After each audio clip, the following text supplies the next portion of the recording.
Okay, that should be working. Don't mind me.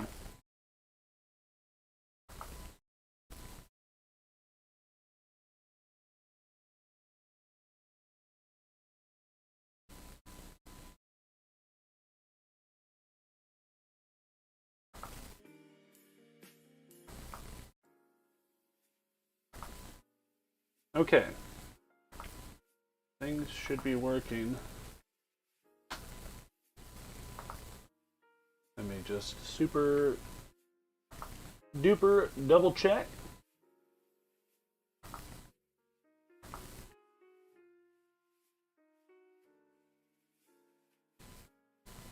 Hey, things are working. Cool. Chat works. That's good. Now let me go. Stream URL.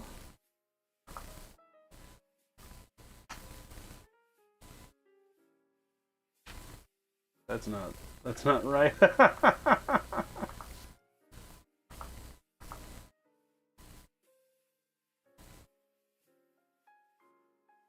How do I link people to this stream?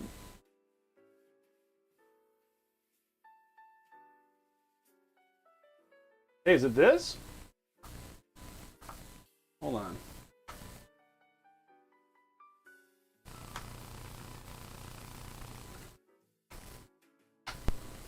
Get that sent out there. Go over yonder. Folks, I'll be with you in a bit.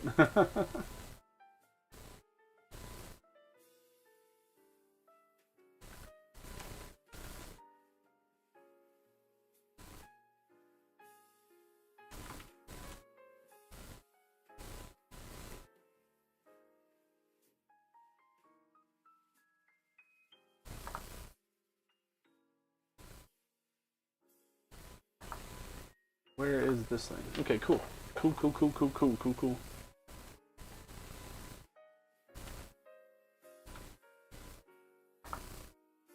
You think I would have this all set and ready to go beforehand, but I don't, so. Let's not worry about it too much. There we go, that's all going.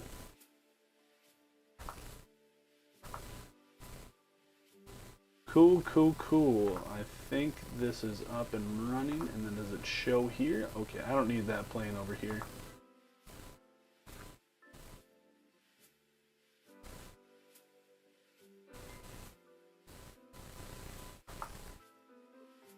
Alright, cool.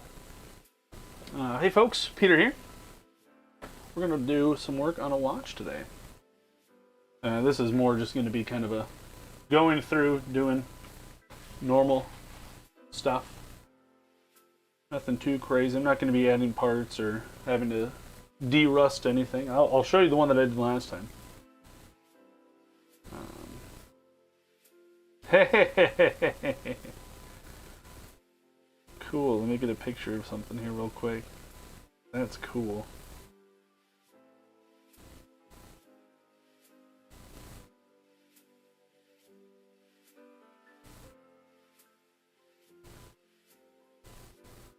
Well, it's the middle of May.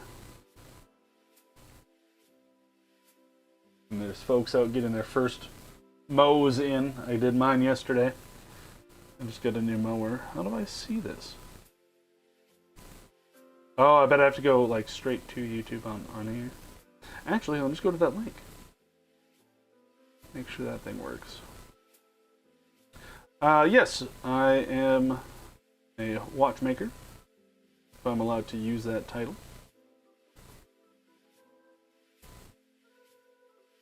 Cool, I've got ads. Cool. Ads are working. Am I working? Is this live?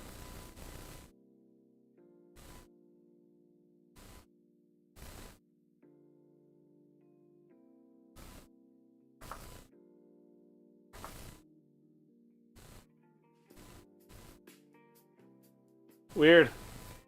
So I pulled up the stream.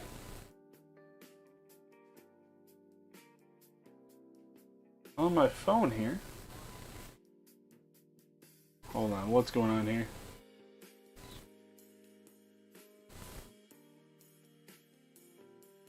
Okay, I see the stream working here.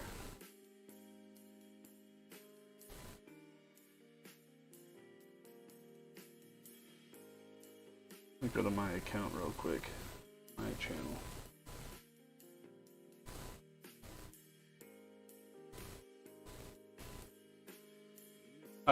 Okay, well, my phone is showing me that the stream is literally...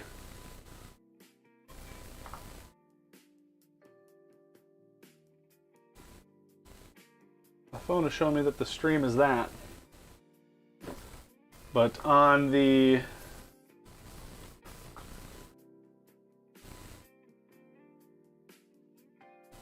But in the YouTube studio thing, it's saying that it's that.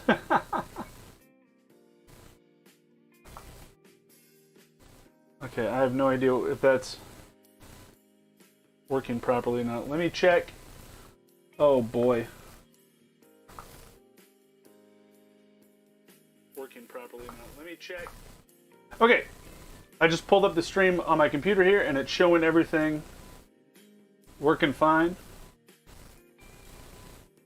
Sweet, I see myself. Give me a thumbs up. Good job, me. I don't know what's going on with my phone then, I guess. Okay. Yeah, so I fix watches. That is my profession. And I also have my home bench here. It's kind of messy right now. I've got a little bit of everything going on. We'll do some show and tell here later too, I'm sure. But today we're going to be working on this 7S26 movement from Seiko, the 7S26B, if you need to know that. This is a watch of mine that I've worked on, am working on. Might paint this chapter ring, or get another one and paint that. There's too many lines. This is what I see a lot with mods, is we've got the lines on the dial, the minute markers, and then the minute markers on the chapter ring, and then also minute markers on this bezel insert here. And also, if you turn this slightly, you can see there's a little bit of a reflection in the bezel edge, the beveled edge, whatever you want to say, and the crystal there. So you get a lot of lines going on there.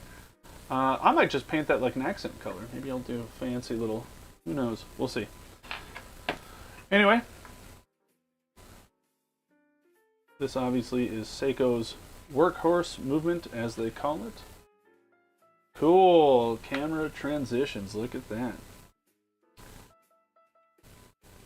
If you are new here, I'm trying to do these at least every other Sunday, if not every Sunday. Just depending on what I've all got going on. So you guys can look at a Seiko case back there for a bit. There's something itching in my right in the crease of my hand here. I looked under the microscope and I didn't see anything sticking out of my hand, so I don't think it's a splinter. Hopefully nothing too concerning. Let's go ahead and get this open. Actually, first thing I'm going to do is take off this rotor. My plan today is to literally just take this apart and then put it right back together. There's our rotor. Has the screw built in, along with the bearing. Kind of an all-in-one deal, which is really nice.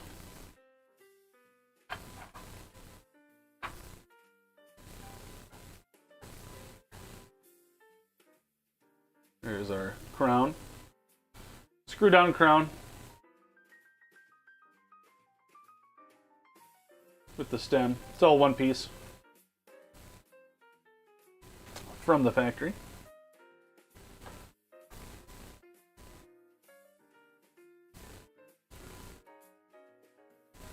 Yeah, it's been a nice Sunday so far. I went for a little drive out of town. Visited a buddy of mine. Delivered him a mower, actually. I bought a new mower, so I'm really excited about that. We'll set that case aside for now. We don't need that. And you guys can keep looking at that. Why not? Why not, huh? I'm gonna get these hands off, and I actually did. I finally got some hand removers. Can't remember if I showed these off last time or not. I do need to work on these a little bit more and shape them down some more to my liking. They are a little thick right now. Just a little bit thicker than I would like, but that's okay. They do work, so. Again, this is my watch. This is just something to play with here. Training as it were. Oh my gosh, I'm just hitting everything today.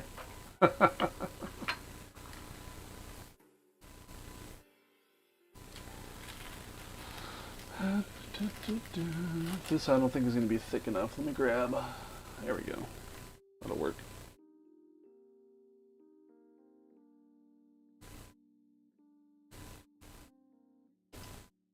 Put a plastic bag over the dial to protect it. These are smoothed out on the bottom, but better safe than sorry if you catch an edge or something.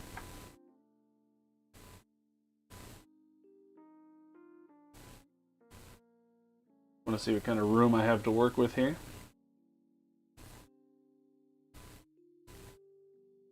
And I'm sure there's a bunch of videos already taking apart this movement and everything. But why not have it on the channel here? These dials are just held in by friction into this movement ring here. This holds it in the case.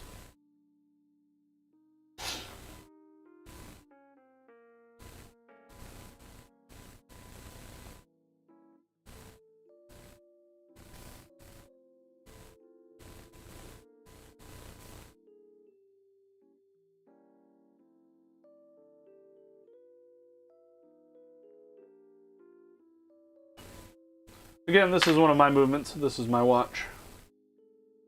So finger cuts and all that stuff I'm not too worried about right now. Everything's going to be cleaned a couple times anyway, so.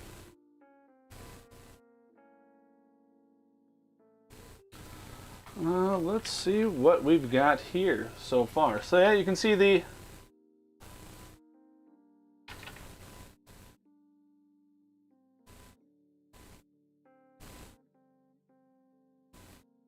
holes where the posts of the dial sit, right there, and right there. And then this is just kind of friction fit on here. There's a couple little clips, very slightly right on the edge. You can see one here. There's this little teeny lip right here. Two there, two there, two there, and two there. So all I usually do is I'll just put a fingernail in there.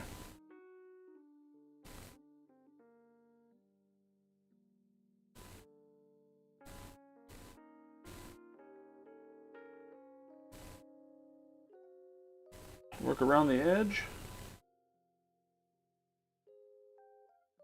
There we go. So there's our movement. Now, normally there would be the date wheel and the day of the week wheel here, but that dial does not have a window for either of those. So I took them out. Took them out and left everything else in here to keep everything on the top side happy. Mostly this hour wheel here. Yeah, all the parts in here have been removed that I don't need. Extraneous parts, as it were. Yeah. I adjusted the camera settings a little bit too. So hopefully we're not going to get crazy high contrast. Should be able to see everything a lot clearer now. There's no guide for stuff like this. Just doing what I can when I can. But I think I've got it set decently.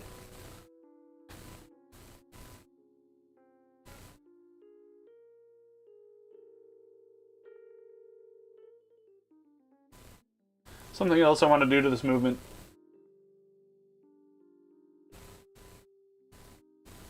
I might even do it today. If I have I don't know where it is right now. I might even have it at work. An orange paint. I would like to get all the signage on this movement filled in with orange. And all this here.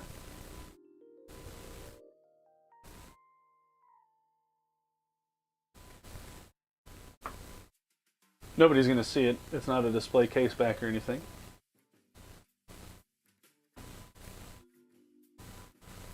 There still is some power on this. Well, let me get this wheel out first. And this has the 3 lines on it. On the magic hole here. This converts the rotor's motion through this guy right here. As you can see, those 2 arms rotate that wheel in one direction.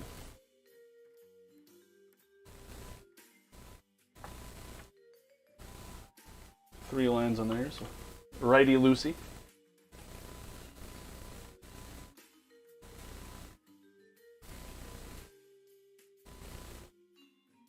You grab a second pair of tweezers.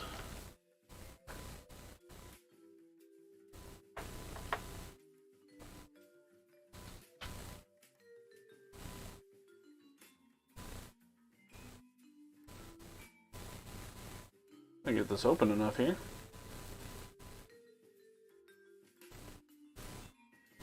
There we go.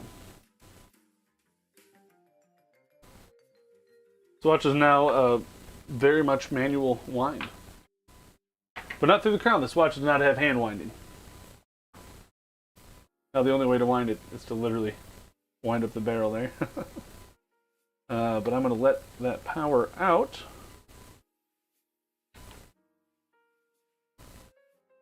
And this here, hold the click out. And it's just a strip of metal. It's not like a conventional click with a spring and a physical click. Just one piece of metal there. Excuse me. It is functional, so that is pretty cool. No more power in the gear train there, so we can go ahead and take out balance and the pallet fork now.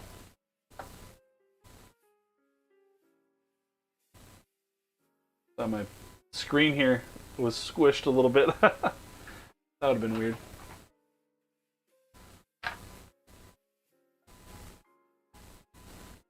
How's the screwdriver looking? Oh yeah.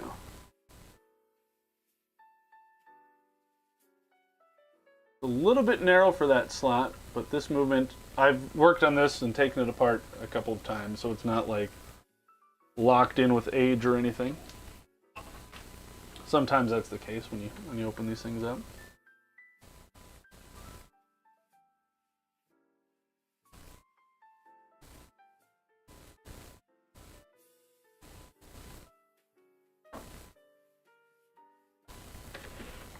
Screw down.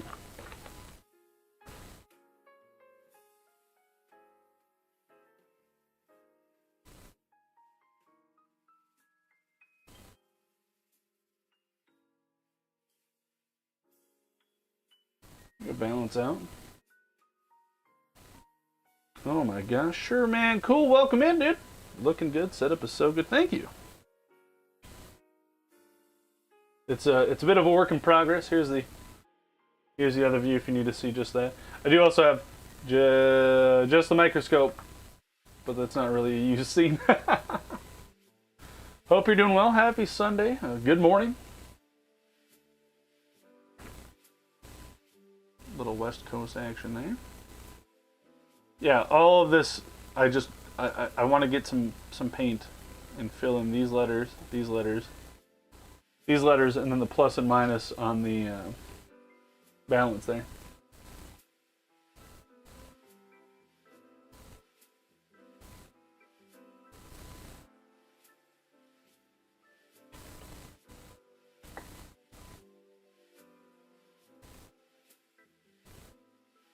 We're just going to take this apart and then put it back together. That's all I'm going to do today. Hopefully in a clear and concise manner. You want to see that shirt? Oh, you want to see the shirt? There's a guy there. I just realized that my microphone's right on my shirt, so that probably just sounded great. What's that dude's name? Agamemnon? Is that him? I don't remember. I didn't play Link to the Past that much. I have beaten it a couple times. Well, once I did some speedruns too. Those don't count. You lose so many pieces. It takes a bit to develop the hand tweezer connection. Once you do it, I mean, it's not that bad. As I almost just pinged a piece right there. Didn't you hear anything? Cool.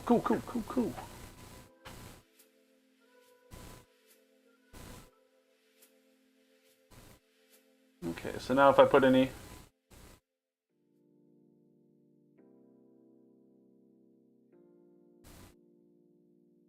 one there, that gets the whole gear train moving. Look at that. I also think it's kind of cool that they have these shock springs here. Which one am I going this way? Going this way a lot. Actually, you know what I could have done? Hold on, I'm gonna do something else here. I want to try out a move real quick. This guy. Digital zoom. Look at that. Oh my gosh. As you can see, there's like a shock spring. That looks gross though. But look at how zoomed in we can get. Tweezers are just an extension of your fingers at this point. Yes. What am I looking at? There we go.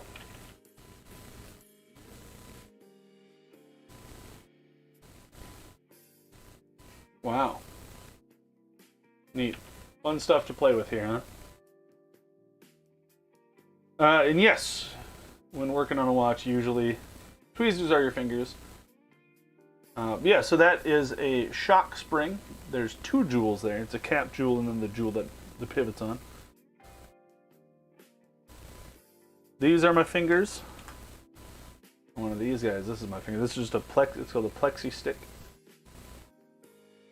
And you use this to like hold plates down and stuff. That way you're not touching everything with your fingers there.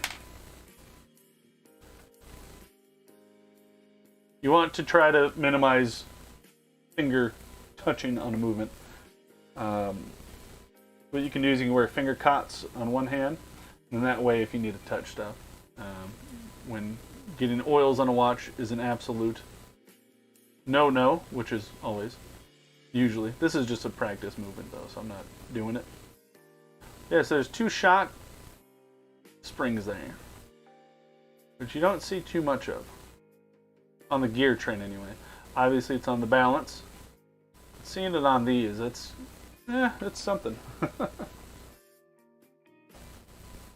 Couldn't ask for a better setup for this. Hold on, I have to adjust chat over a little bit. It was sneaking behind me there. Everything looked good, everything sounded good. There's music playing. Hopefully it's audible.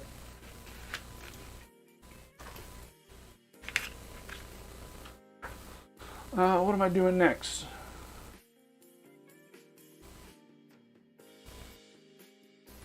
Mainspring barrel.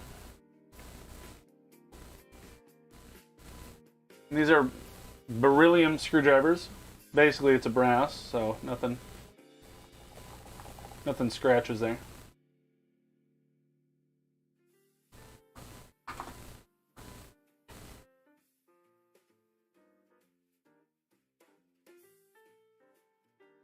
Same with the tweezers here, these are brass. That way, nothing gets scratched or anything. Of course, with that you have to do a lot of dressing. Do a how it's made video? Oh my gosh. I think I probably have seen one of those. There's my ratchet wheel.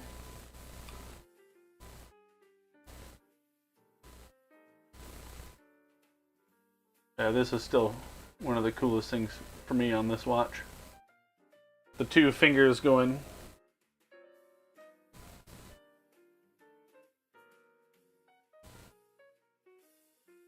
That makes sense.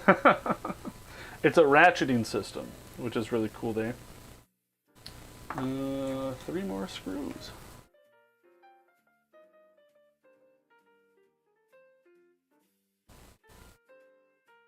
And also, this metal being this soft and not scratching anything, should a screw be super tight, this metal will break or bend before the screw head does.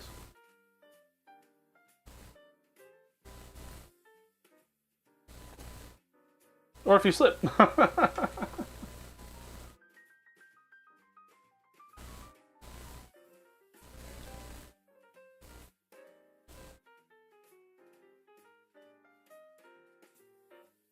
Just laying out screws. Yeah, just, I don't know, holding things with tweezers is a lot of fun. Like, whoops, what I can do now.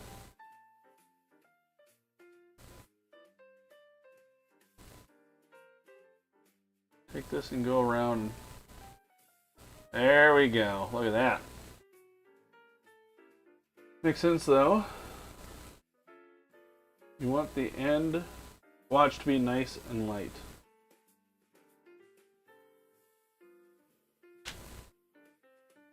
I guess I don't fully know what you mean there by nice and light, but yes. Finger oils can damage the movement. Corrode the metal and stuff, so that's why you want to not touch stuff. And usually it's stuff that nobody sees. But when somebody's working on it, I mean, you know, it's just like a car. A lot of stuff that people don't see, but when the people that see it, they're gonna moan and groan if it's not nice, as it were.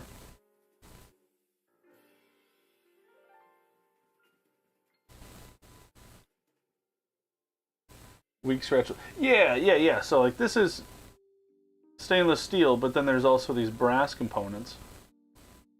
Those are supposed to be covered with like a rhodium plating.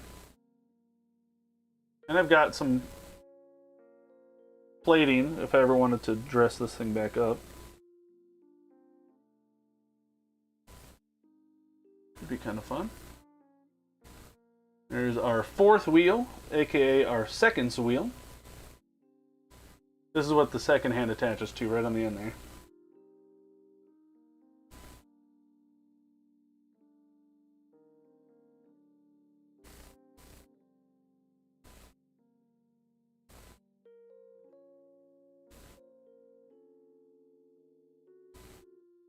There's our third wheel. You see how there's a gap between the gears there on the post. Neat stuff. Got our escape wheel here. I think that's one of the coolest things in the watch right there. An escape wheel right there. So it's called the escape wheel because that's actually where the gear train, so the power starts in here. This is connected to this one, connected to this guy, connected to this guy. The fourth wheel here, connected to the escape wheel. All those touch and are meshed, like the gears all match up, right?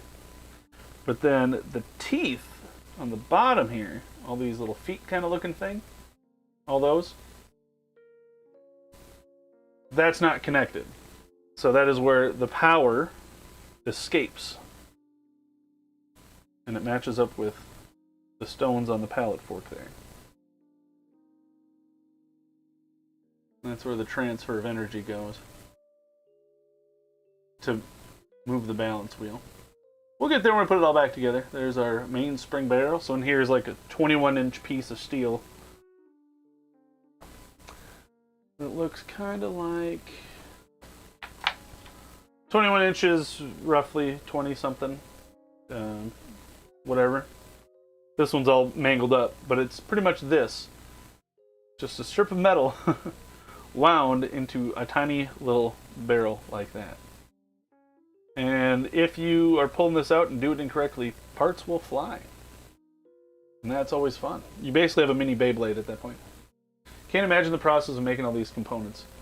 Oh yeah, there's machines that do all that stuff. I mean, obviously people still do it by hand, but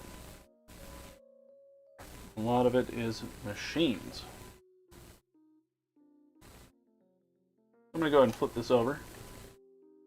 And we're going to take stuff off of here.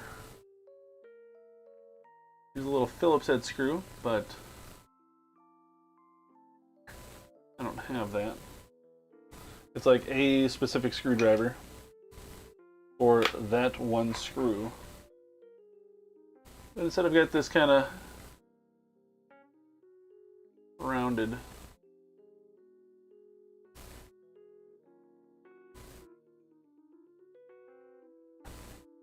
there we go. Tiny, teeny, tiny little screw. It's the one screw. And of course, Seiko sells the screwdriver for that. And then these two. I don't even have this one in here. Weight reduction.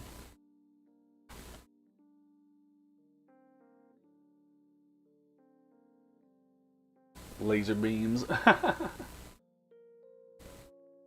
Yeah, the process of making all these components, like I am a watchmaker, I suppose you could say, but I don't make these parts. It's kind of a weird terminology. My business card actually says watch repair specialist. There we go. There's actually a gear on the bottom of here for changing the dates and stuff. Of course, it's not used, because I don't have it on here.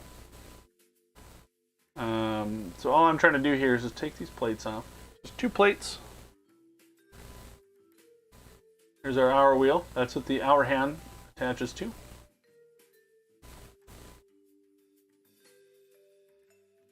Intermediate wheel right there.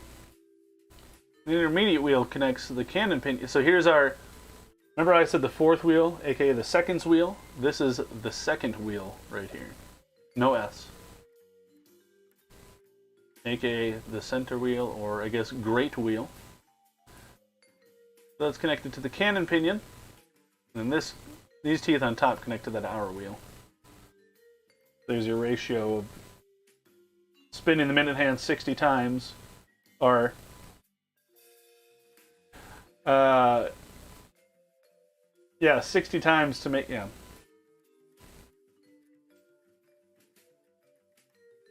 Our wheel goes around once.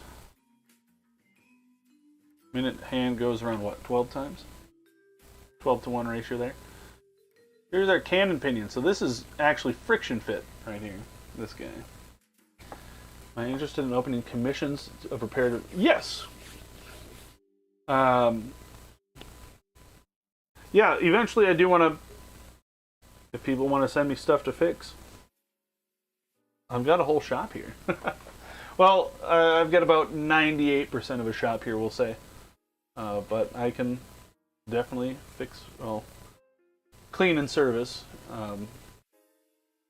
Some repair work I can't fully do. And again, there's levels to it. What I can do here versus somebody that has an entire workshop. Various tools and lathes and specific machines to do like one thing. Like I'm not going to be able to fix like broken teeth on these wheels, so I would just have to replace parts. But yeah, a lot of times old watches, people say they're wound too tight so it doesn't work.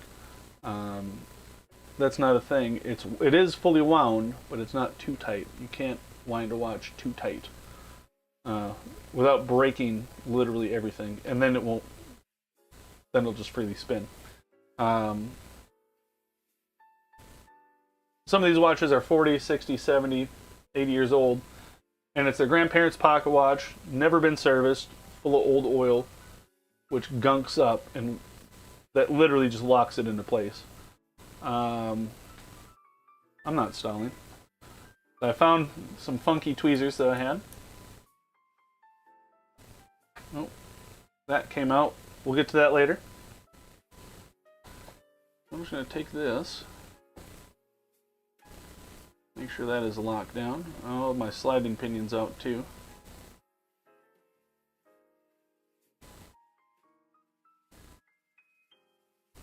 There we go. I can do that with tweezers, but depending on the watch, it just doesn't work.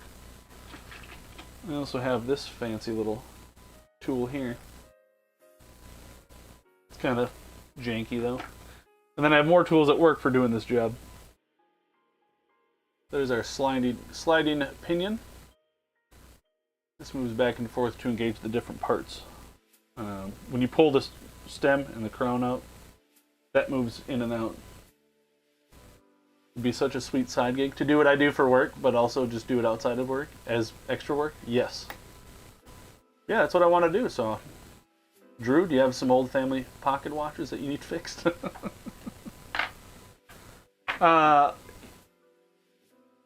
Eventually, I want this to, you know, I want more people here. And then this can become a steady thing. Go set up a P.O. box so I'm not giving out my home address or anything. And people can send me stuff.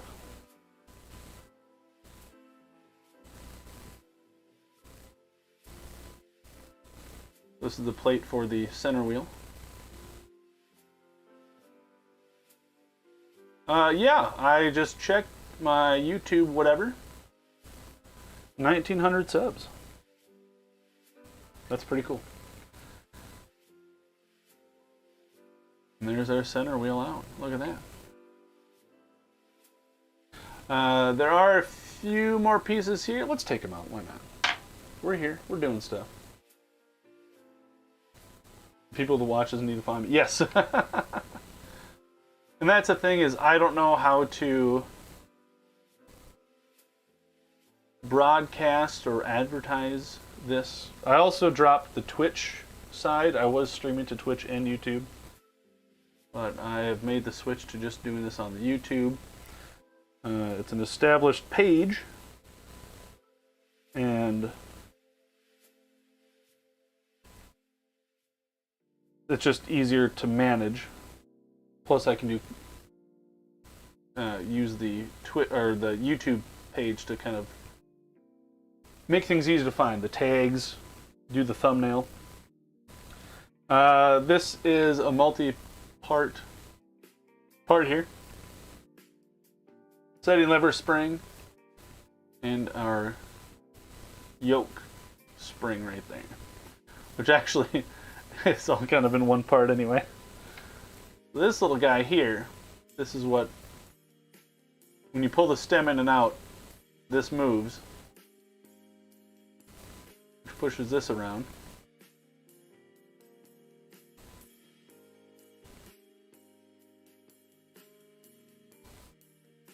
Do nothing, set the date, set the time, which connects to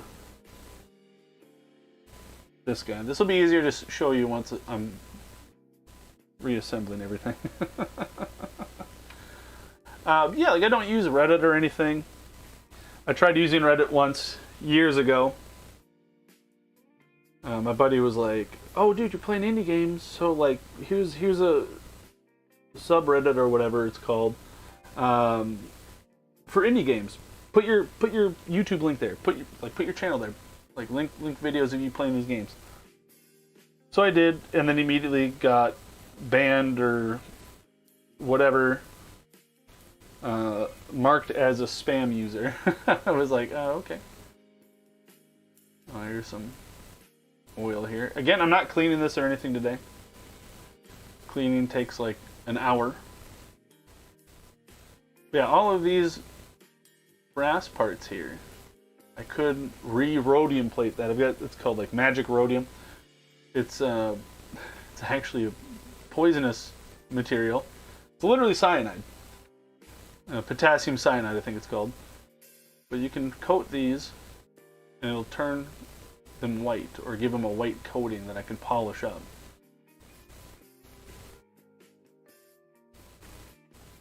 Yeah, that is. And you can see all the brass there again.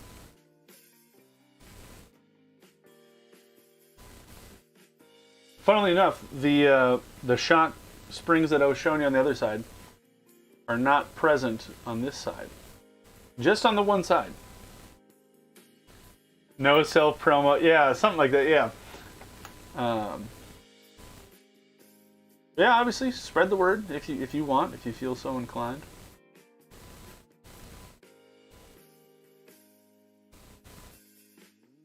You know all that stuff, Drew. So that's all apart. And I will reassemble that here in a bit. There's all the parts. I almost just completely destroyed and moved everything. So there are all the parts of the watch. Again, there are more parts for the complications of day of the week and date of the month. I just took those out. Already got me. Hey, thank you.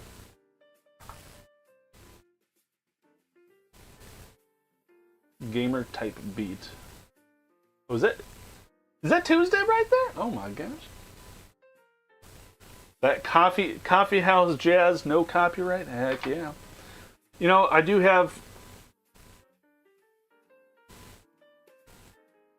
using your phone. Yeah, you gotta log in with the right YouTube account. I've been there before. I have bought a chunk of music that I could be using as background stuff.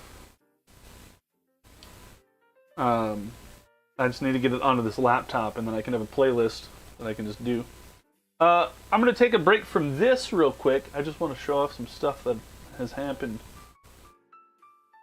recently. Built a new watch. Totally an homage to the Omega Speedmaster that I will someday own.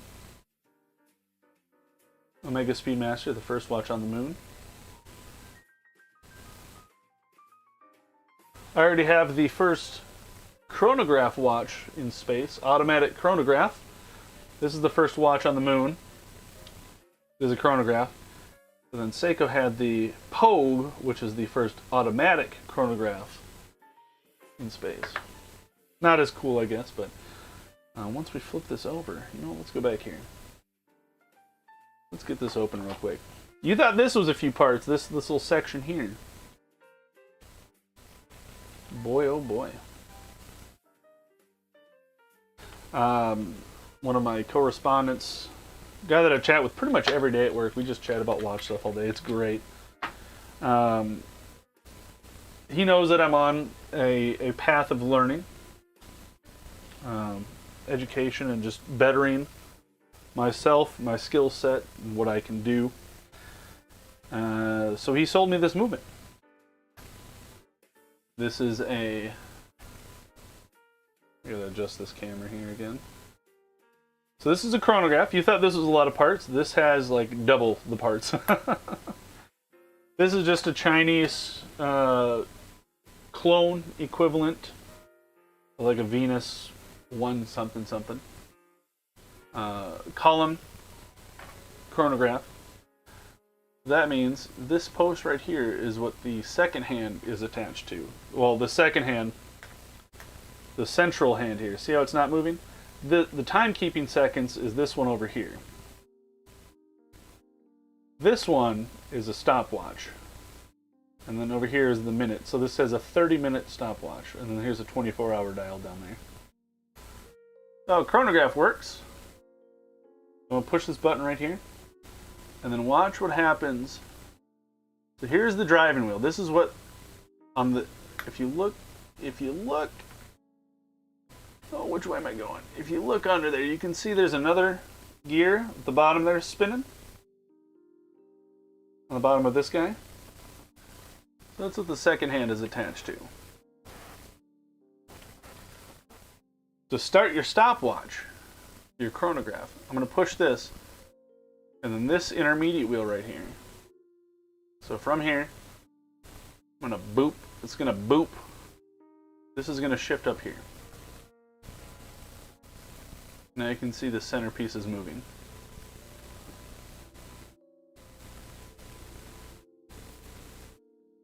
So that is mechanically how a stopwatch starts. 1,000-piece pulse. Yeah.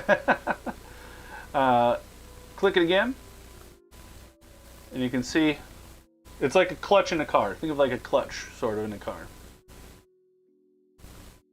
Stop, start, stop, start. So stop it. And then if I push this one here, this arm right here is going to come flying in. See, there's this heart. It's called the heart. Did you see that move right there? That's it right back to 0. We'll start again. I know there's all this light flashing. So I'm going to stop it, and then I'm going to push this button here to reset it. Oh, is my lineup off a little bit? It is. But yeah. Miniature car engine and iris. Basically. Yeah, so that's that. So I'm going to be taking this apart. I'm sure I'll do it on stream. My buddy had a really good suggestion of take this apart piece by piece. Take one piece off, poke and prod with some tweezers, see what it connects to, see what it does. Like you can see, me pushing this one button, you can see there's like this whole motion down here, right? I can take this guy out and then follow it down, and also make sure to watch out for the springs. There's springs like loaded in here. Like, what was that game? Perfection. Remember that game Perfection where you have to put the shapes in the thing, or they go flying away? Same deal here. Yes, working on a watch is basically a puzzle. When you're putting it back together, yes, it is one that I need to work on, but I just wanted to put it together and wear it for a day just to see how it worked. I like it. It'll tide me over until I can afford a real one. So tell all your friends about the stream. It's monetized. They can donate PayPal and all that stuff if they want. And maybe I'll afford one. Actually, hold on. Speaking of which, I need to get memberships set up here on YouTube. I'm gonna film a video later talking about memberships and like super thanks or something. The open back. Yep. So this is called a display case back. So you can see everything working in there. So you can see it all in motion. And then once you stop it, that arm that pushed back in, once you start it again, it pushes that arm back out. Yeah, memberships, super thanks, all that stuff, just straight up donations. I need to get all that set up. I think super thanks are on. I don't know how that all works yet. I just turned it on. It's like Twitch subscriptions. You can get emotes and stuff. So now I got to make emotes and all that. So yeah, it's a bit of a process. What other cool stuff do I have over here? Oh yes, 3D printing. Drew, did you get your 3D printer set up yet? I have these two watch faces. These are Casio. All the buttons are on the front. Kind of cool. I've been working with this TPU material, which is, this is Ninja Flex. And it's all ripped up and broken and everything. So this is flexible. This is rubber, basically. What I'm working on is I found a design for a shroud for this. Alien, what's her name? Sigourney Weaver or something like that? She wore a double Casio watch just like this. It's the most ridiculous thing. I've never seen the movie, but I was like, hey, 2 Casios and it's got an orange thing on the back? I'm down. So I've been working on this. I need to get this print better with TPU. I could print it out of just regular Pro PLA or whatever. But I liked the flexibility. I figured that'd be a little bit more comfortable. But it looks gross. So that's another project that I'm working on.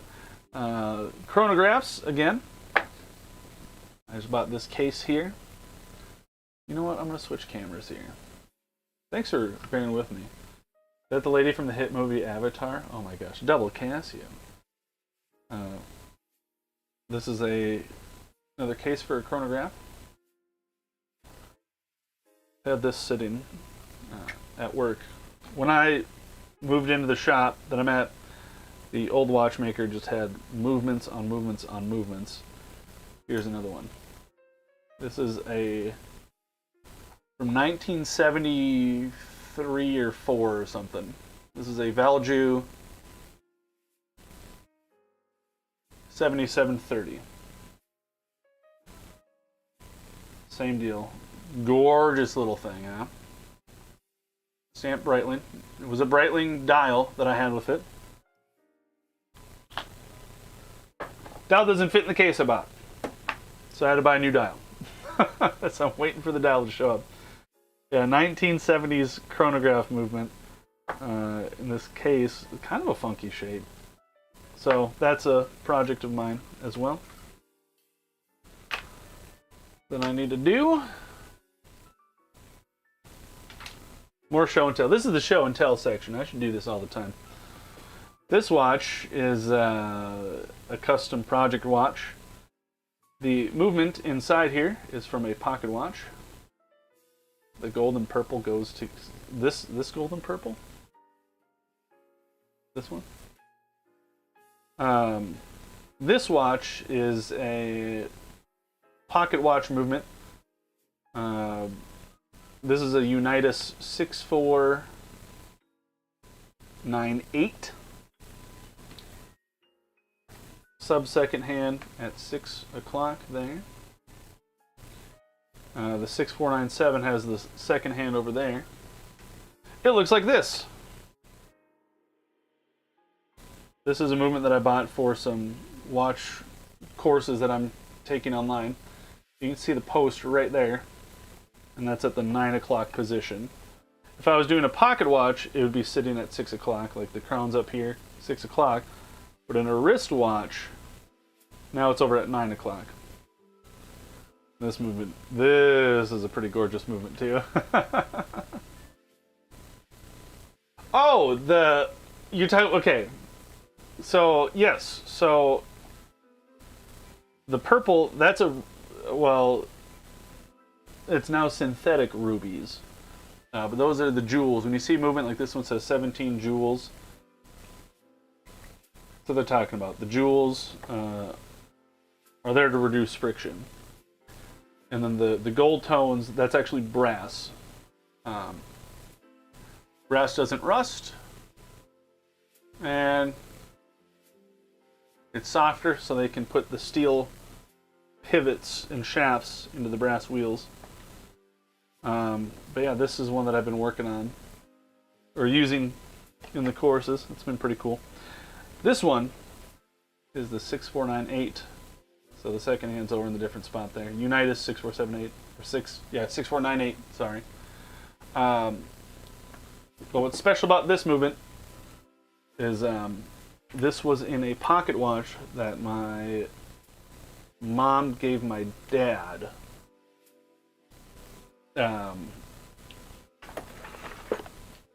Some years ago.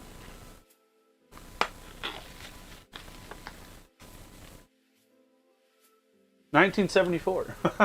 How do I know that? Because there's a stamp in the case. So these movements have been in my family since the 70s. So I put it in a wristwatch. The only issue is the screw mounts are for a pocket watch case and not for a wristwatch case, so I do have to modify those, which I'm hesitant to do, but I'm never going to use it in the pocket watch.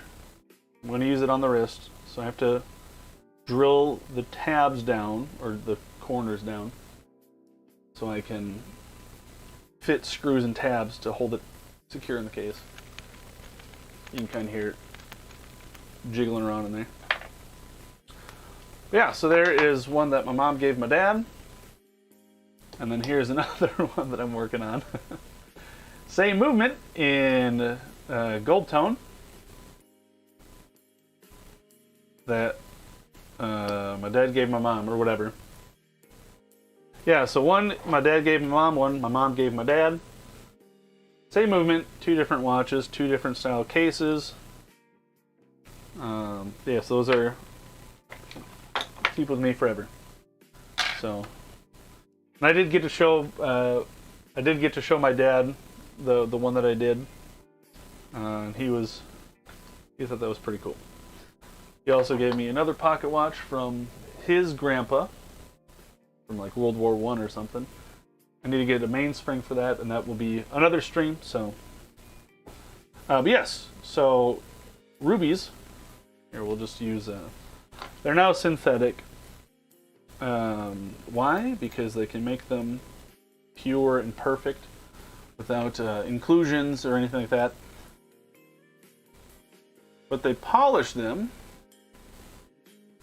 So like these are synthetic rubies in here. A ruby is a sapphire, which is like a 9 on the Mohs hardness scale. So it doesn't get scratched. So they can polish it smooth, and it will stay smooth forever. That is the bearing in the watch.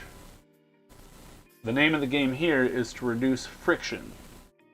So that's why there are jewels in watches. And you'll see some that are 17 jewels, some that are 21 jewels, 23 jewels, 31 jewels, 7 jewels, that's on the low end. But the jewels are there to reduce friction because they're polished. And then you polish the pivots, you burnish them. I've got that tool around here somewhere. Polish it smooth, burnish everything, and then you put that little bit of oil. When I say a little bit of oil, I mean this. I mean less than that. Like the tip of that. A little bit of oil. Just a teeny little bit of oil. The less friction you have, the more power the barrel can deliver. The amplitude. You want a nice strong amplitude. And I do have a machine to test that. Oh yeah, the 14 karat gold watch that I was working on. This is one that we bought at the shop. Where am I? What am I even looking at? 14 karat gold. I went the wrong way. 14 karat gold case. It is tiny. As you can see, it is a very tiny case. But this is gold. So, my boss wanted to buy this and immediately scrap it. Excuse me, but I said, hey, it's a gold watch case. This is a gold watch. Somebody's going to want it. So I need to get the movement fixed up. Get a crystal for it, new dial, crown, all that stuff. Let me grab a paper towel here. Don't worry, show and tell time is almost done. And then we're going to put a watch together, and you're going to see it work. Live on stream. Oh my gosh, hold on. Give me a second here.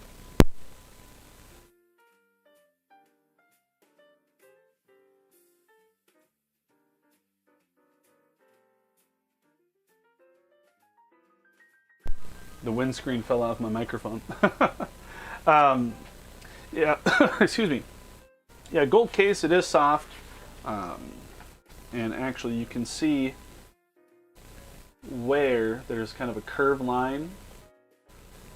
Somebody had installed a stretch band where the ends pushed out.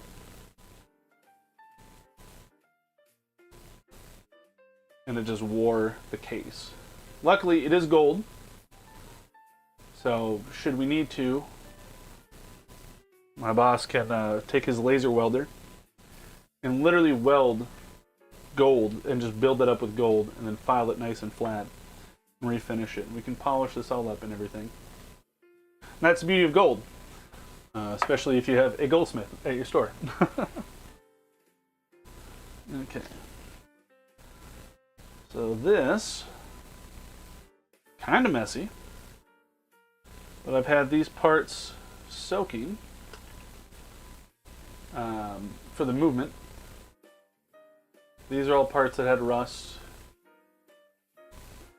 and I'm just soaking them to see if I can get them cleaned up. And then I think this is the main plate down here. Yeah. Oh yeah. The WD-40 is congealing in there. I'm gonna have to get those rinsed off, see how they look. But that's the movement for that watch. Obviously, I can just buy another movement and replace it completely, but I want to test myself to see if I can do some rust removal and get that working. Yeah, WD-40, you never put in a watch. Like I had somebody in the other day, he's like, the crown of my watch is kind of sticky. Can I just spray WD-40 on it? And I was like, no. If you do, I will never touch your watch. Because it will not only, it'll fix your issue, but then it'll also move inside your case, get all over the dial, get all over the hands, mess everything up.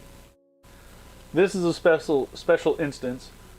And before that even touches my watch cleaner, my watch cleaning solutions, or this bench again, I'm going to rinse with water, like 16 extra steps to remove the WD-40 before I clean it with the cleaner. So,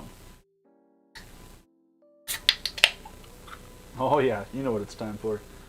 Non-branded juice. Why is it not branded? They're not paying me. So, could just buy a bunch of watches and not do any of this. Yeah, so I could literally just replace movement. I do. The person brought the watch in to get repaired. We gave them an estimate. They said yes, and then this lady came in and was like, "That was my mom that said yes. She doesn't know what she's talking about. We're backing out." A big old juice time. And I had already ordered a new movement for it, so if I need parts, I have some, but I want to try to use as much as I can from it. And then yeah, we'll put it up for sale in the store. Oh my gosh, look at all those juice emotes.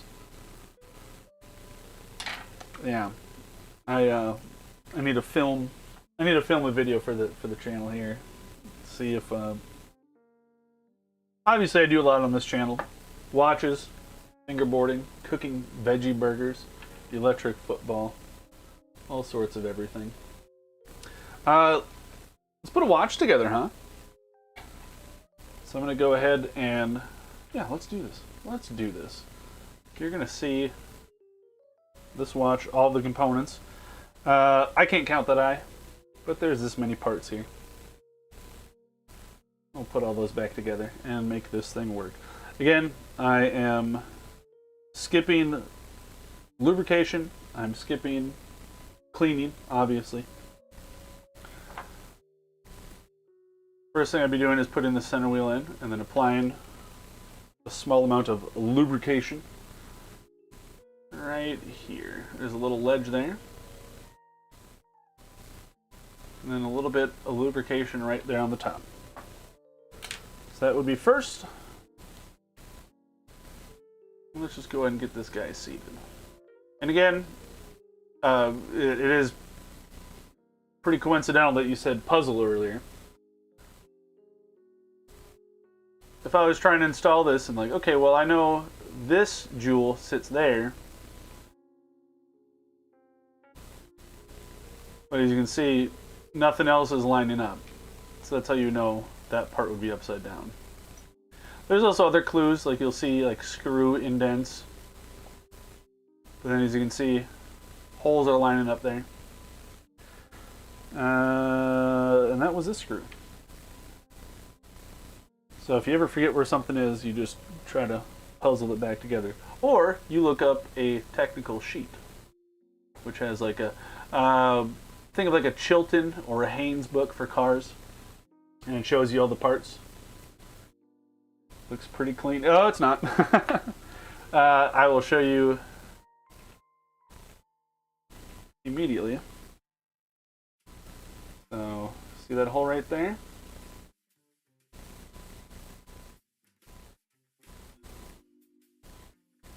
That's just one spot. But yes, it's clean enough because I've worked on this, taken it apart, put it together several times, so it's not the dirtiest thing. Look at that, that's spinning. Now, I'm just going to build this side. I could install the Cannon pinion, but I'm going to go ahead and just keep building this. Again, putting it apart upside down and things aren't lining up and not meshing together. There you go. Our power source has been installed. Gotta start by finding the corners. Pretty much. That's pretty much how it works. Let's see here. Gear train. Gear train. I'm also doing this not even looking through the microscope, which is a bit dicey, but getting away with it. There's the escape wheel.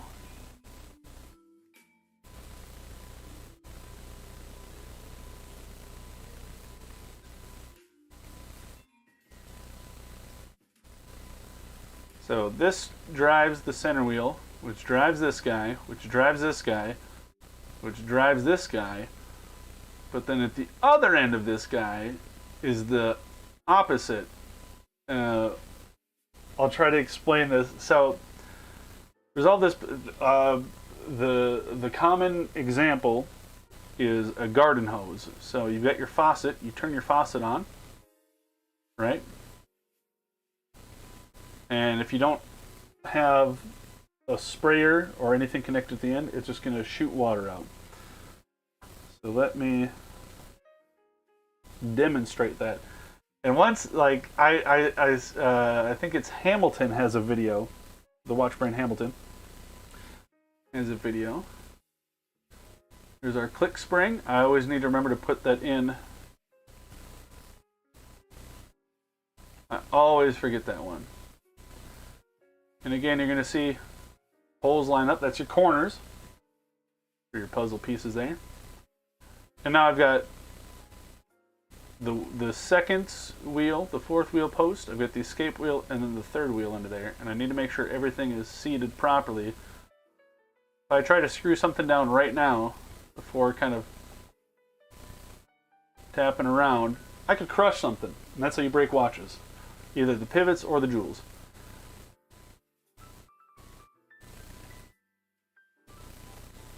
I kind of tap around. And you can see the gear trains going. Did you see all that? Oh! Tasty. That is these guys.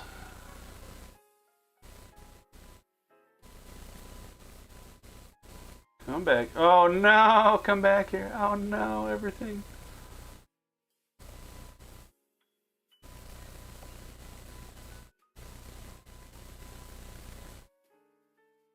And this is one of the biggest lessons you can learn, is to not force any of these screws in until you make sure everything is lined up.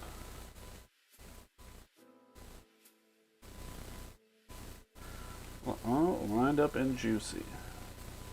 Why is it juicy? I don't know.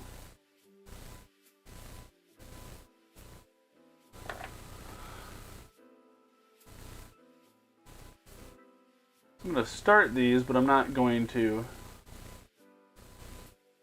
drive them home.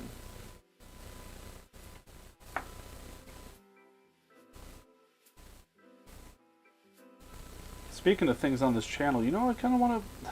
I don't have the funds to do everything I want to do to my car yet.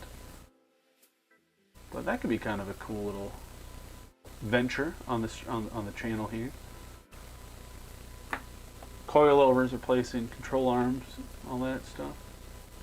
Upper and lower, whatever stuff. I'm going to put coilovers on the car. I found a new bumper. It's over in the United Kingdom though. It does not have the fog lights or the wiring harness. So everything is spinning. Yeah, I'm doing this fast. I'm doing this fast. So I turn on the water hose. Water comes out the end of the hose.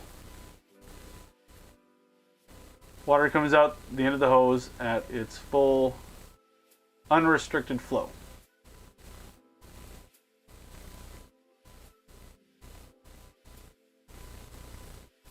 That's kind of loose there. Oh well. How do you stop the water from the hose?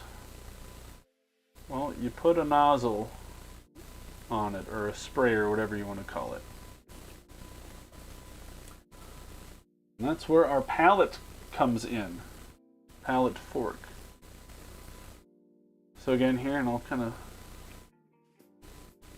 get nice and tight in here. Oh yeah. Oh yeah, look at that. Now I said I wanted to paint the parts, but I don't have the orange paint. Of course I'm going to put orange in it. So you need to make sure that the pivot is in its hole right there. You can see.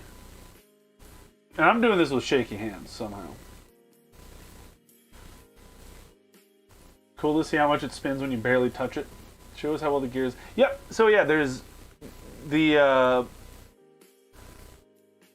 high torque, low speed converted to high speed, low torque, as it were. If that makes sense. The reductions in gear ratios and all that stuff. As you can see right here, that pivot is in place. Now I can grab the screws for that. Oh boy, is that these? No, it's not those. Oh my gosh, I almost used the wrong screws.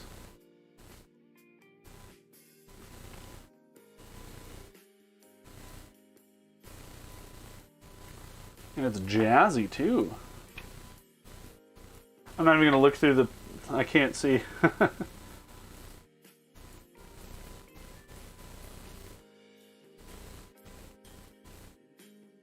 I'm trying to make it look cool for you guys.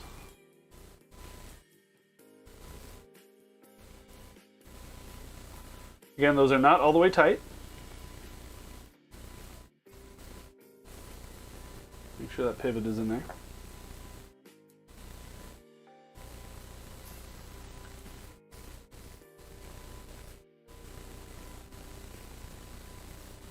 Chocolate chip day meets pizza night. What are you talking about? Come on. Imagine ruining those brass. Yeah. Luckily, so installing these screws is not a lot of force. It's kind of a by feel thing, but obviously I'm not using a power screwdriver or anything here. But when a screw, if you can see the camera up here, that's all the turning I'm doing. That screw's not moving. That's how light I'm going. So you don't have to pressure when you're putting a watch together. Pressure and force is not what you want to be doing. Things should all fit nicely in place. And if you do, and again, that's why the screwdriver that I'm using is this beryllium material. Because if this was the wrong screw or something, this screwdriver head would just obliterate. So, yeah, no force. Well, mostly no force. I'm going to go ahead and put this ratchet wheel in now. There's a little flat side right here.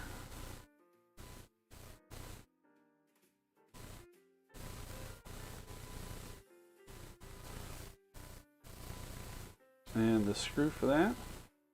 Big old thing right here, huh?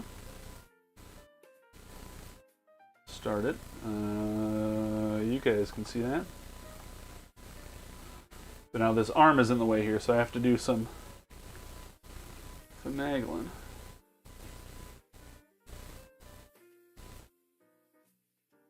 Okay. If I try to tighten the screw anymore right now, it's just going to do. That's smart. Rather than break the screwdriver, yeah. Break the tools, not the parts. So I'm going to hold this click in here.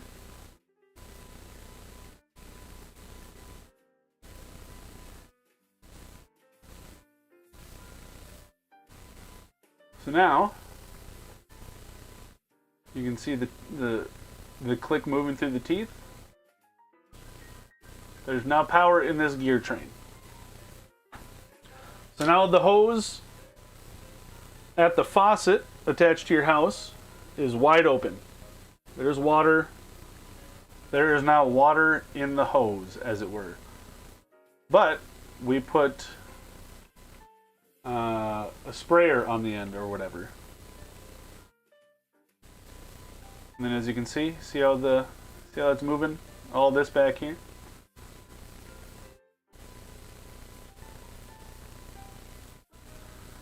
So the gear train, yeah, so the escape wheel is where you flip from water in the hose to it's called the escapement, as it were. This bottom half of it. This big wheel down here. The gear on the top is part of the hose or the water or whatever you want to say. That's still the power, and then this is the control end of it. And as fast as I can move that pallet fork back and forth, that will release the power. The water from the hose. So this is the water coming out of the hose. Okay, so now we have a machine that lets go of the power when we want it to. From jet to miss. So we now have a machine that how does that keep time though? That doesn't keep time. That'll move hands around, but that doesn't keep time. So how do we keep time? We have to have something that regulates the flow. I think of this move right here between the escape wheel and the pallet. Think of it as a line trying to get into a nightclub.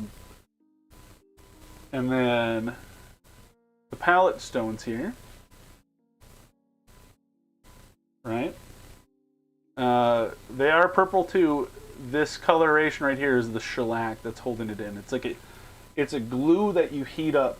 It's like a plastic that you heat up. It's a glue. You heat it up, position it, and then it cools in place. That's holding it in. Think of like a hot glue gun, but reusable. So those two there. So as you can see, it catches the side of this one, and then it moves this way and it catches the side of that one. Now actually, if I just touch just the edge of it, it's going to flick itself over. Did you see that? That's important. So these are the bouncers letting the people in. Right? We're going to get kind of muddled with analogies here. But as you can see, I touch it and it flies over. That's it pushing off of the stone, the face there.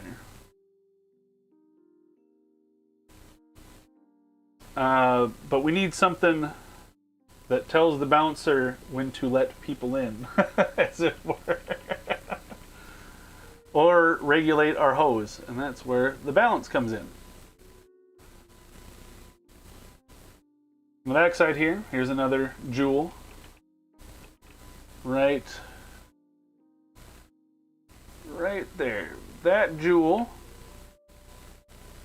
sits in, whoops, that opening there. So that is the earpiece of the bouncer. And this thing tells it when to let the people in. Or your garden hose, it has a spring, you know, the that move? There's a spring that tells it when to open and when to shut.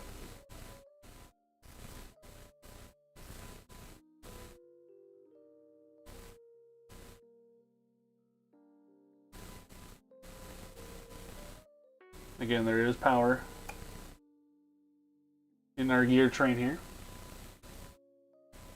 The bouncer's checking if you're on the list. Yeah, so like the hose is... Now we have... our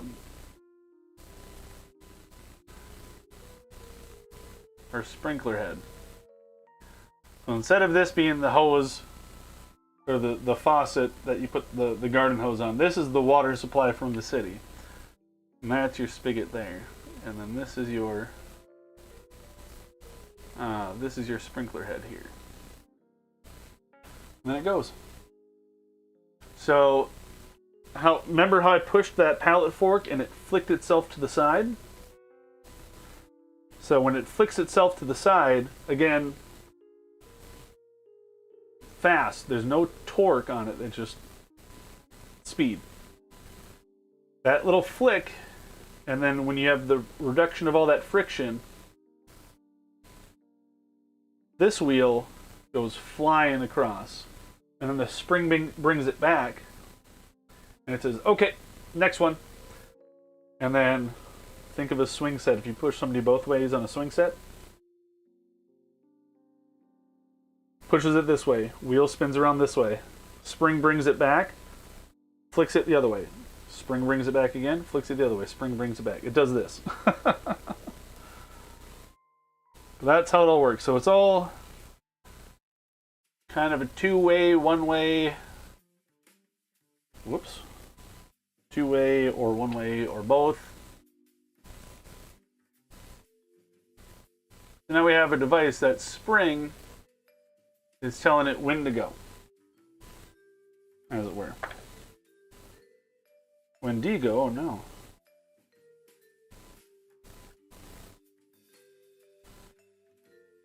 That spring tells it when to go. So is the specific tension of the spring that keeps the time? Who put this microscope here? So, yeah, we can get into that here next. So, let me just give it, I want to give this more of a wind, because why not? Wind not. Again, you cannot overwind this. This is an automatic, so quite literally you can't overwind it. The end of the spring is free spinning. It's friction pushing against the wall, but there's no hooks or catches or anything. So I could literally sit here all day and do this, and it will never stop winding. I mean, it's fully wound, but then it just slips around. You can see that thing humming away there. So we've got two little arms on this deal. We have beat error. That's this guy. So remember that little jewel on the bottom of this wheel? You can see the spring dancing. Oh, you want to see the spring dancing. Oh my gosh. You want to see some Patrick Swayze moves up in here? Oh my gosh. So, actually I think the coffee shop jams just stopped. So you can watch that here for a second. Oh no, it's still going for like another, excuse me. So the beat air, so where your friend on the swing and you meet to go back and forth, right?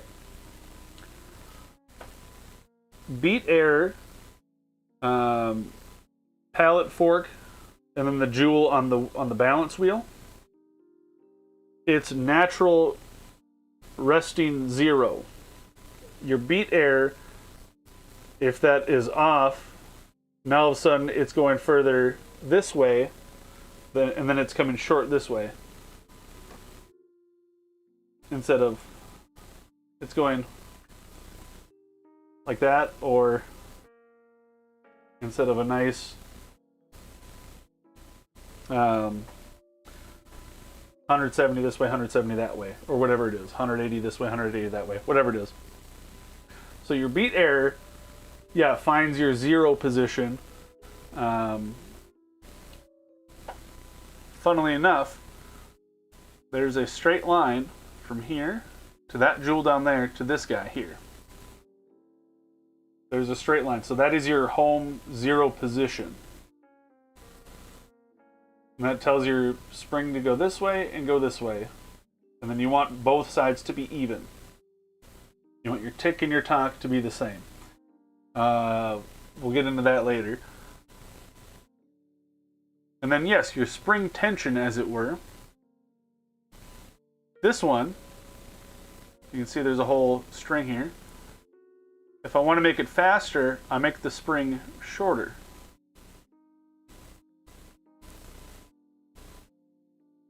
I don't know if you're going to actually be able to see it moving faster or not, but that's like an ultra extreme.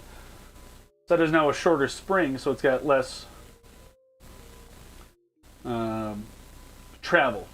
The spring has less travel. If you want to slow it down, you make that spring longer. So now it's got more of a travel. And that's where your timing comes in, your regulation. So when you regulate a watch, this is what you do here. And I can show you. I can show you this. In theory, I can show you this in practice here. Do I have my other webcam? Oh, don't break everything. Oh, hey.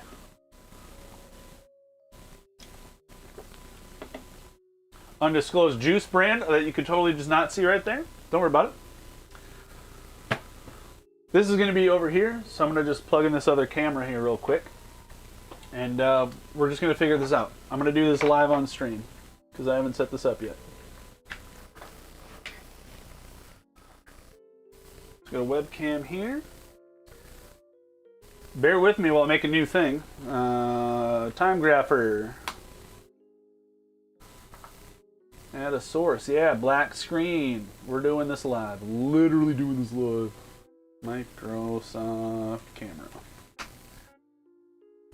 Properties for Microsoft camera. Stop. This one.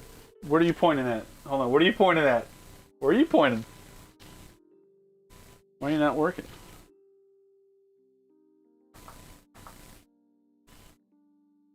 Let's see it. Be right back. Nice. Good, because that'll give me time to try to get this thing working. Why is this not working?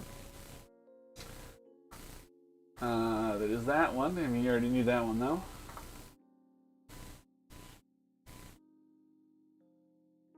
Oh, is this one not going to work? Okay, you know what? We're just going to do something else then. This camera doesn't feel like working right now, I guess. So I'll just unplug that and I'll set that up later. I thought I could just plug that in and make it work. I was mistaken.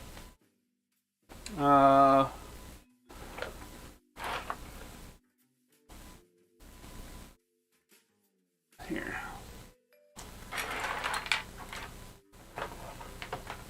I'm doing this live on the fly. Tell me I got reach with this. You guys can come with me here for a second.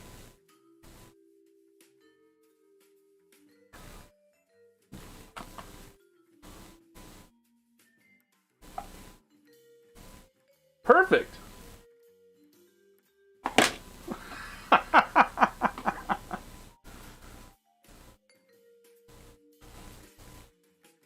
This is professional. Put a little weight in there. Sure. Yeah. All right, cool. So this is a time grapher. This is a cheap one, but it does exactly what I need it to do. This is going to be kind of cool. This is the first time doing this on stream. So I'm going to take this now.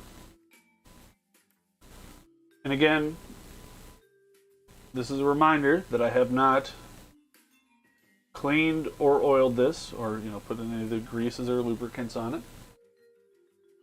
So I have I would show you, but now here. It's this guy here, right? So I'm gonna let that sit for a bit, and we're gonna look at the screen here. So we've got our beat error. As you can see, it's 6.8 milliseconds. You want a 0 here, and here's our rate. We want a 0 there. Obviously, I moved stuff, so let's put this back to a central-ish position.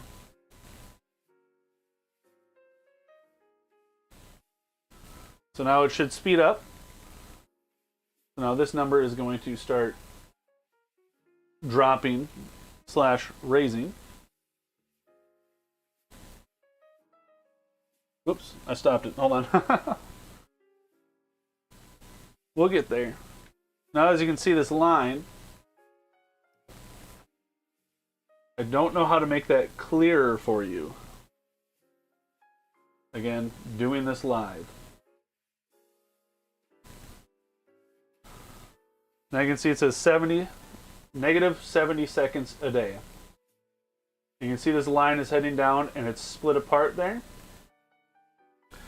So now I'm going to adjust the beat error, which is this guy, which is what you should do first anyway. Okay, so let it pick up a reading again.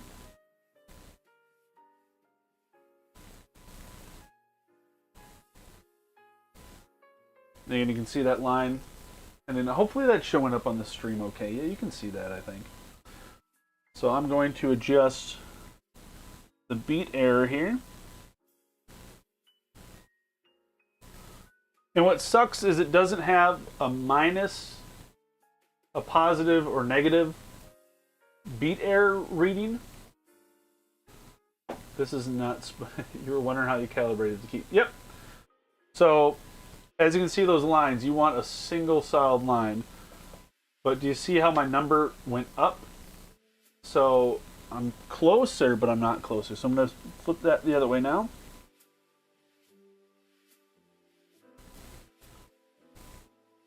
And we'll see. Usually you want to give it a little bit to kind of settle back in again. There, the lines got kind of closer again. And hopefully this number will drop now. 245 is a bit low, but again, I haven't cleaned it or the friction. The higher number, the better. You want 250 up, 270 up, I should say. If it's over 300, then you got a problem. So now we got a 2.4. The lines are getting there, so I'm going to keep pushing it the same way I was just pushing it. Oh, now we're getting close here. Again, I wish I could make that a little bit easier to see. But those are getting pretty close to each other, so this should start getting closer too. Hey, 0.7. If I was hand... So this has a beat error adjustment on it. If it doesn't have that arm for the beat error adjustment, you have to take the balance off, remove the mains or the hairspring in the balance wheel, and there's a collet that you have to rotate, reassemble it, put it back in. And that line that I was showing you, the 3 jewels that lined up in a straight line, you eyeball it, and then you know to turn it a little bit this way. You literally eye it. And then if you get it 0.5 or so, so that number went up. So now I have to fine tune it back the other way.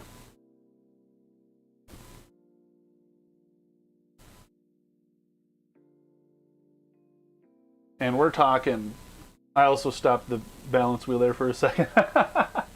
So this is where, if you see fancier watches like Rolex, Omega, stuff like that, no, it is work. It is a bit of a pain, but it's also really fun. I really like doing it. Rolex, Omega, some other watches, They'll say unadjusted or adjusted to 5 positions or adjusted to 6 positions. Like here, I can show you while that's spinning around. Where's my camera? Like this one right here says unadjusted. Keep that in mind here for a second. Which way was I pushing this? And I'm literally moving this like eyeball it and nail it. Yes. Also, okay, 0.3. That's pretty dang good. But also, see, I'm 200 seconds over now. Because I'm adjusting that beat error, the other arm isn't moving. So I'm moving the beat error arm, but the time fast slow isn't moving. So if I move this way, I'm shortening the spring, which makes it go faster. So now if I take this and lengthen that spring again, you'll see that line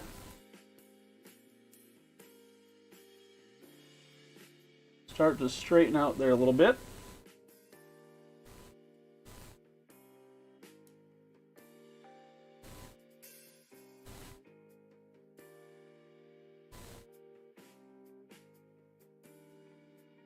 Okay, now so now that we're slowing it back down, look at that.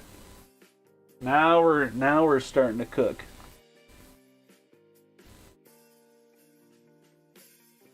Okay, and they're now it's humping the other way.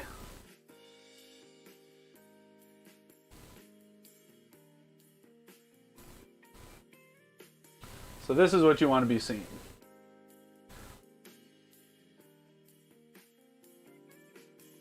Straight line, 0 beat error, and this is just on a Seiko. This is just on a Seiko I take apart all the time. As we can see, there's a 0, 0. That's what you want to be seeing, and it's going to kind of. So here's the deal. I'm going to turn on a machine that we use at work all the time. Here, let me turn off my microphone real quick.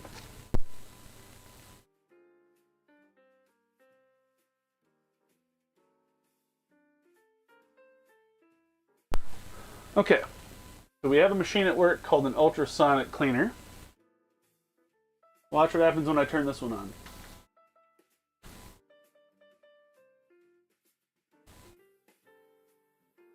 I don't know if you can hear that or not. Oh, this one's not that loud. Never mind. This one isn't that loud, so it's not affecting it that much. But you saw the blips right there?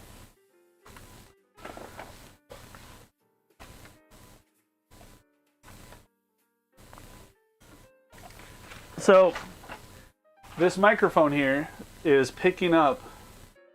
Here, let me move you guys again. So this is the machine here, right? There's a microphone in here picking up sounds from this thing up here. But if I were to like start hitting the table or this or that, that number can adjust. Or if you start getting sounds near it, it'll pick it up. But so that's that right there. Now, this is one position. Here's another position. It does it off sound, yes. So now here's another position. I just flipped that upside down. I've fresh Prince of Bel-Aired it right there. I'm actually this is so this isn't so I flipped it the other way.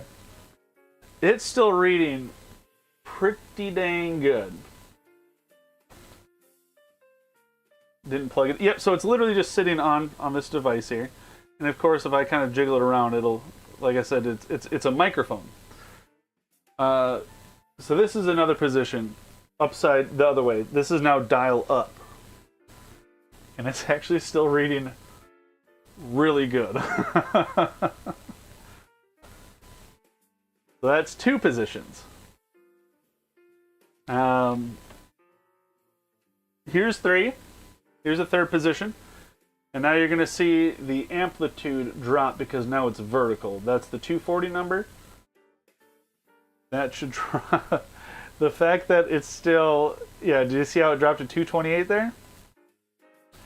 So the amplitude dropped, but the rate, well, the rate also did drop a little bit, too. Again, did not clean this, did not re-lubricate it. That's another position there. Here's another position. And again, vertical, so that rate drops because now the pivots are running on one side of the jewel. There's gravity involved now. There's another position. Here's another position. Yeah, I just turn that like that. And again, these are actually pretty good numbers for what this is right here. And one more position there. 5 or 6 positions. So you'll see in something like a Rolex, like I was saying, an Omega or other various brands, it'll say adjusted to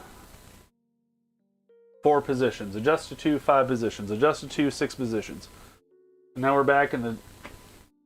Yep, so because when you wear a watch, you don't sit here like this all day with your watch. You don't keep your arm like this all day. Sometimes it's like this, you're sitting at a table. Sometimes you're checking the time, so now all of a sudden your watch is like that. It's down at your side, now the crown is up. Or you're like this, now the crown is facing down. So you have all these different positions. So on the fancier watches, and that's part of the reason why Rolex, Omega, stuff like that, Rolex is very good at making... you're always on... Can't! Rolex is very good at making the movements that they do. They don't do a lot of innovation, but the movements that they do make, they're adjusted to 5, 6 positions and temperature compensated, which is another thing. So your arm's like this, your arms are moving around. You're not losing any seconds or anything like that. Again, this one, again, is kind of shifting around when I'm moving and all that stuff. But these are actually pretty decent numbers for what this is and what I've done to it today. But that's part of the part of the cost of those nicer watches. A little behind the scenes there, yeah. I don't know if you guys can see. I'm literally just in a converted closet here. Look at all the shelves and everything. What's going on here? There we go. Yeah. So part of the cost is literally that these companies have these movements that are just immaculate, like perfect. They are perfect. Everything on them is polished to perfection, so on and so forth. And not just Rolex, like I said, Timex, or Timex, Omega, brands like that. They have their movements and they're put together, and they're put together well. Professional workshop, yes. I've got an air purifier in here, but the door is open, so. Because I can't close the door. I mean, I could theoretically, but no. But yeah, so adjust it to the different positions. I mean, you can adjust it in this dial down and break everything. What in the heck just happened there? Oh, I know why. I got you. I got it figured out now, folks. Folks, it's fine. It's okay because I fixed it. No more how do you do's. What am I doing here? What happened? What did I change so much? Moving the camera from one spot to the other. Here, get that one out of the way. Maybe that was it. Usually, so adjusting the time, making sure that it runs well in this position, usually you're going to be fine.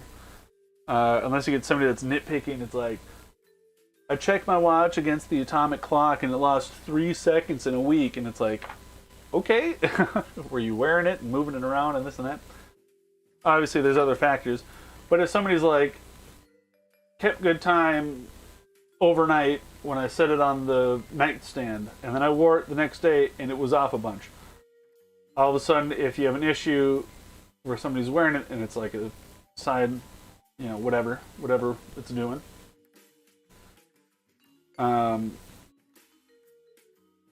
then you need to go through and see what's going on. If there's a jewel that's broken, but you should also be checking all that as you're doing the work. Or if something's bent or whatever. But usually, just check it one or two positions. Call it a day. Also, I forgot to put some parts in, so I got to take this thing apart again. We're going to get this thing fully put together here. Don't worry. Go here. Now we're just going to unwind this. Not this guy. Give me the steel.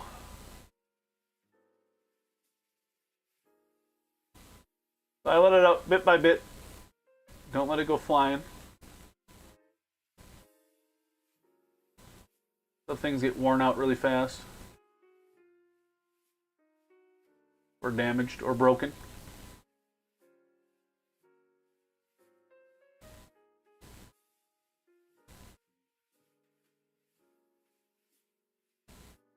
And now it's stopped. So I have to take this main plate off here, or the bridge, and then get all the stuff for time setting installed. Otherwise, I won't be able to use it.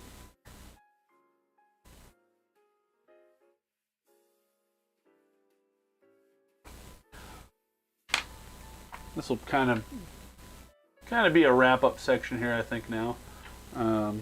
Obviously, there's still some more stuff to show you, but breeze on through it. Yeah, so YouTube streaming only now for this channel. Memberships will be coming soon. I want to look into that, and I'm going to be filming a video here too, kind of going over an update. Plus 1,900 subs. 100 away from 2,000 now. I would like to think I'll be hitting that before the end of the year here.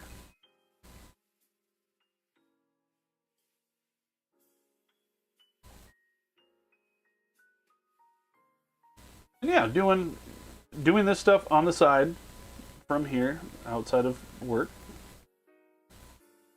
It's always kind of been a goal. Which, and I've talked about it for years before I started doing this here at home. I do this at work, and I'm like, hey, let me, this channel, the TRSCP channel, this watch stuff, just here on YouTube, yes. The gaming channel, Pete Plays Games, hey, if you guys don't know about it, go find it. That channel is still existing. That's still going to be Twitch stuff. Unrelated note, once I get that YouTube channel, the gaming YouTube channel, to 100 subs, then I'm going to do YouTube exclusive streams for gaming, separate from the Twitch gaming streams. It's a lot. There's a lot going on. Obviously, I like doing videos on YouTube. I like streaming. I like doing all that stuff. I like working on watches. And it took me a while, but why not work on watches on stream from home and also turn that into a potential side income multiple ways. Obviously, monetization on YouTube and all that stuff. Or just people wanting me to fix their watches on stream. Like, it all links up, it all makes sense. So this is the spring here, this long arm here, that's actually the spring for this. That's pretty cool. But like, if you think about it, it all fits together. I have the I have the equipment now because I went out and bought it. To use for streaming, and like, why not capitalize on all of this? There we go. So there is a bit of force there. I had to pull the spring back to get this set in place. Glad I'm fully not leaving. Nope. Yep. The Twitch Pete Plays the Games channel, that will always. Well, I mean, until I'm like done streaming or whatever. But no, that channel will always be there. Yes. Dang it! I do have to take this off, or do I do? Dang it! I do have to take the balance off. Dang it! Oh well. Super happy to see you working on your passion. Thank you. Really, I've been talking about doing this. Yes. Yes, this has been in the works for so long. And like, I'm not obviously I'll not to sound self-deprecating or whatever.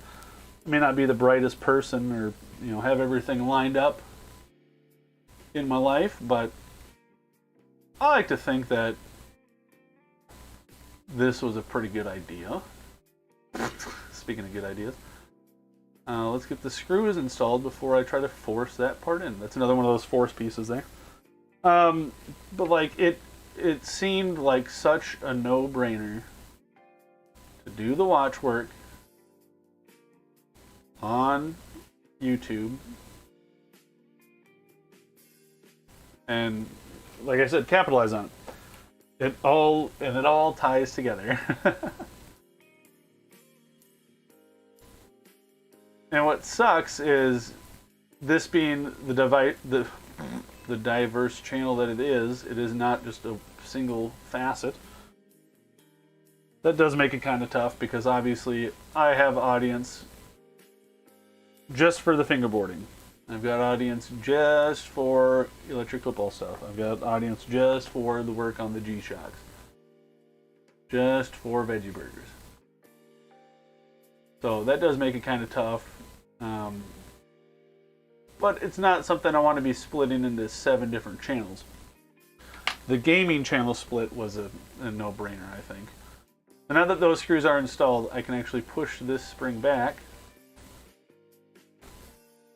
And then I'll flip this over. I'm going to install the pinion and stuff. And then I'll show you how this all works.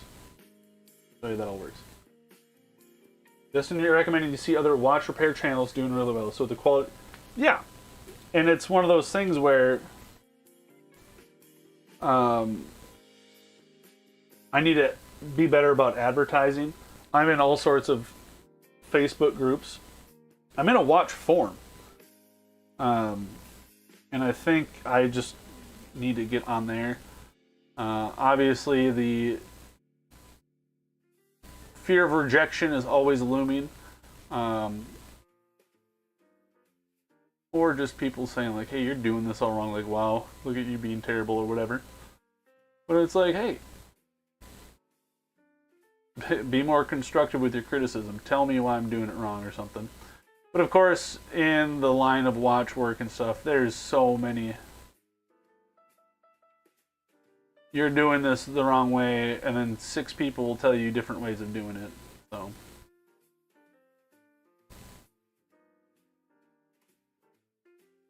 Or it'll be somebody that read a book, and they're like, well, the book says this, and then people will be like, well, in the real world, it's something completely different, or whatever it is. Not to sound cynical or anything, but...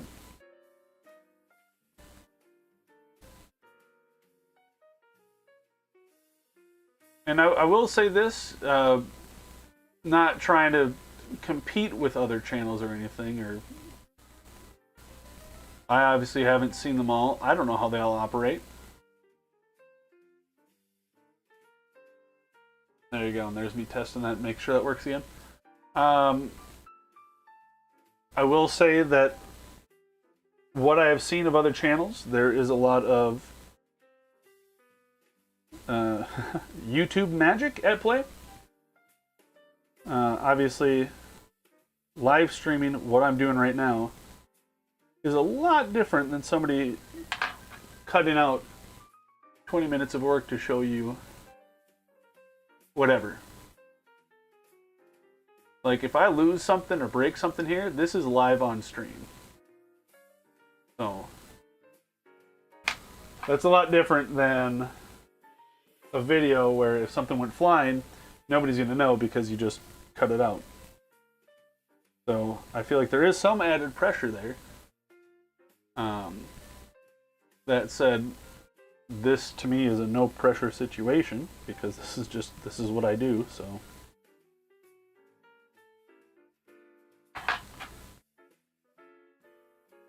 Or I'll see, you know, and I'm not going to name any names or any specifics, but like I'll watch channels where that's it. I do know that there are some streamers that do show every single step, but there's also other channels that don't. So, Dad was a house painter growing up, and there's little ways of doing things that aren't exactly. Like the book will tell you, you have to do this, and then you'll get an instructor that's like, you know what, screw all that.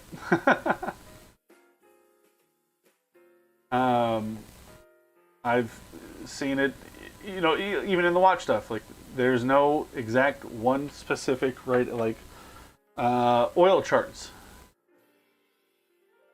I have I've got 5 or 6 or 7 lubricants. 2 main ones that I use, a 3rd one for the barrel, a 4th one for the keyless works, another one for the pallet stones, and then just, you know, whatever. And then some people will say, nope, you can't use that brand, you have to use this other brand because that's what this chart says. But maybe they're referencing a chart that says use natural oils, but that's from 1983. We have new oils, we have new charts and stuff, you know. So there's always discrepancies. Oh yeah, you know, Dad painting houses. Oh, you have to use Valspar and you have to let it sit for half an hour before you put on a second coat.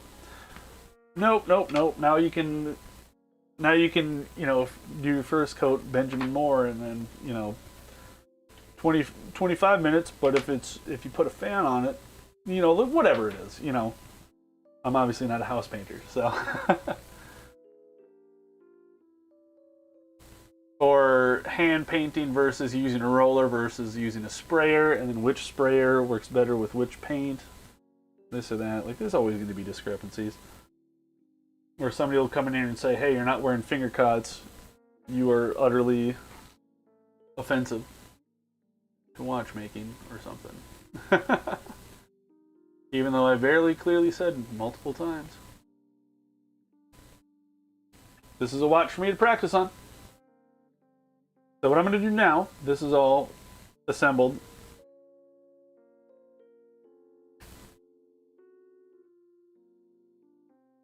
I'm trying really hard to not cover up the balance here.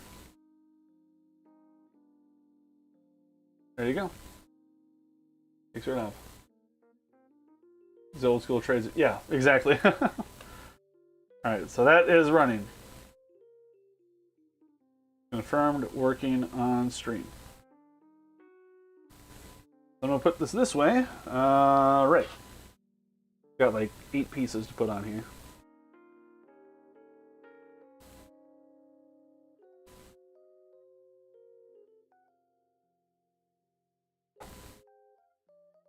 Hand and pinion friction fit. It is a slight bit loose. It should be maybe a little bit tighter than that, but that's okay. This watch now will keep time. I could put hands on this right now and it'll work. But obviously nothing is holding this down, so. Okay, where is my opening there? Stem goes in here. If anyone comes in. No, and I thought about having like a thing on the stream being like, oh, that's backwards. See, there you go, puzzle. How do I know that's backwards? Because it just went flying. There's teeth on this side. So those teeth, here, I'll move this central for you. So I know those teeth go inward to engage with the sliding pinion here. Which, and once again, big chunky teeth on this side match up with the chunky teeth on that side. Now here's where this is going to get tricky. Not this. This isn't the tricky part. This is just this is just things getting in the way.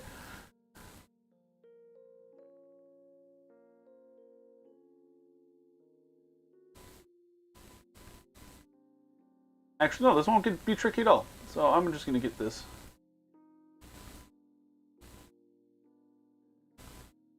Actually,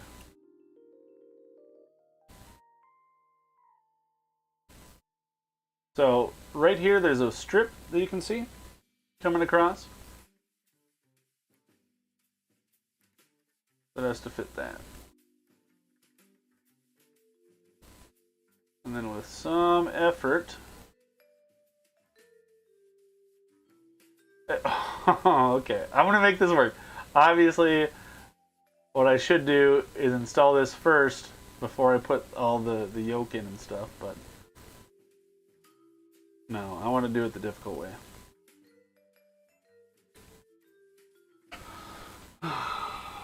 You'll see videos of dudes doing carpentry, painting the wall, and all the 15-year-old experts.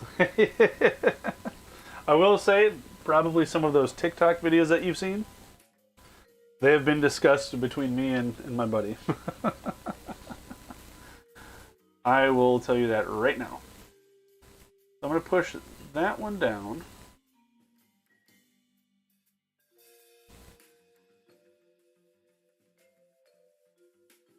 Dang it, almost had it. And I can't tweezer right-handed. Those videos that are like, here's us restoring this, you know, whatever automatic watch, and it just looks like crusted in mud and stuff, like that's not real. That is somebody taking something that looks like the watch and then just literally throwing mud on it and then magic liquid. So if you watch those videos, they always have like a bowl of liquid with a brush that just magically cleans everything. That's not how that works. I've seen people come into the forums. I've seen people in, you know, various this and that spots, and they're like, "Hey, where do I get that?" And everyone's like, "That's not real." And somebody will always have like some off-the-wall answer. You know what? I am going to try to tweezer right-handed right now. Yeah, somebody will always have some, you know, like, "Oh yeah, if you pick up this chemical at Ace Hardware, that's all it is, and it works perfect." And then everyone else is like, if you use that, you will literally destroy and melt everything in that watch.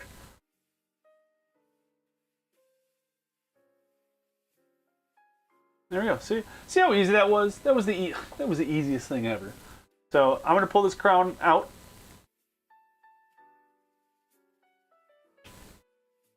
You see how that shifted? So here we go. This is the crown pushed all the way in. This sliding pinion is not engaged with this guy out here. This is just free spinning. Normally there'd be the date wheel with teeth engaged here. See how it doesn't move? It just free spins. I'm going to click it in one time. now it engages, and now you see how it's actually got something spinning it. The teeth mesh here, and it actually spins it. And if I pull it again, and then actually reattach all of this stuff,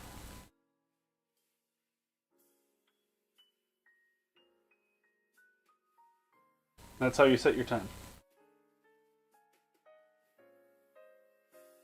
I might have to take things apart again to show you that on the other side. Which I will. Hey, if you guys are enjoying this, hey. Hey, if you're liking what you're seeing, hey, you know, hit that subscribe button. Give the stream a thumbs up. Oh my gosh. Give this plate a thumbs up for that backflip.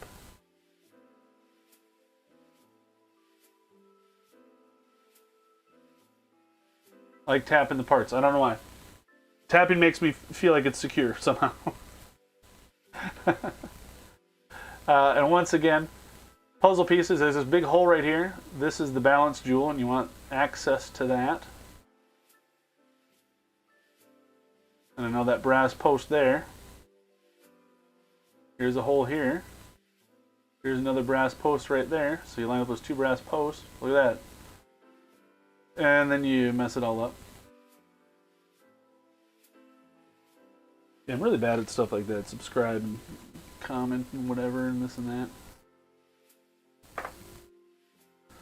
I would put in triple the effort on everything I do on YouTube and stuff, but it is just, as of now, it is like a part-time side passive income and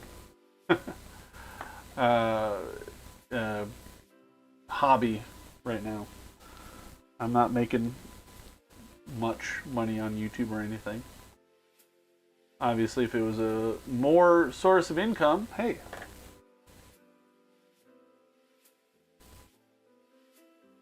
Hire a team of editors and stuff.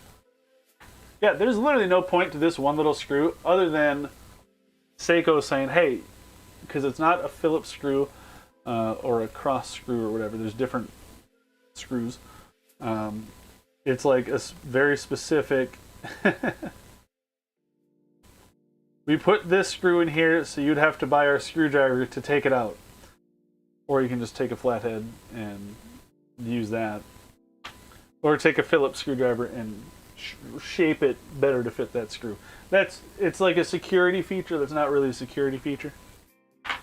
Like a Torx screw with a post. As it were. Excuse me. Well, we've been going for 2 hours today, huh? How about that? So I'm going to show you what happens with the... on this side. I'm going to show you what happens on this side with that crown when you pull it in and out, so you can see how it knows to do what it does. When it do it. So I can tell you right now that see this arm right here on the wheel?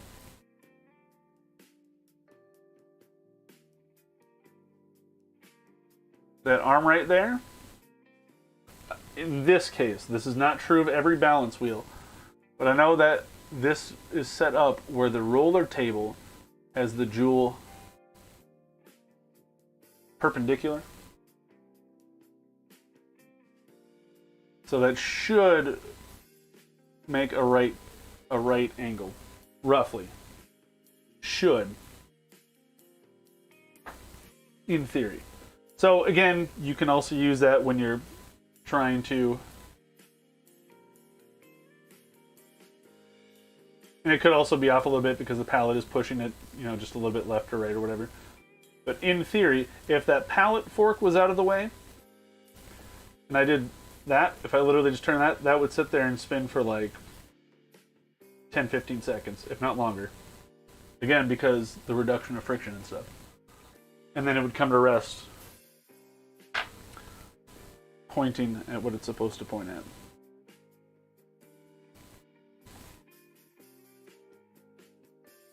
Taking this apart once again.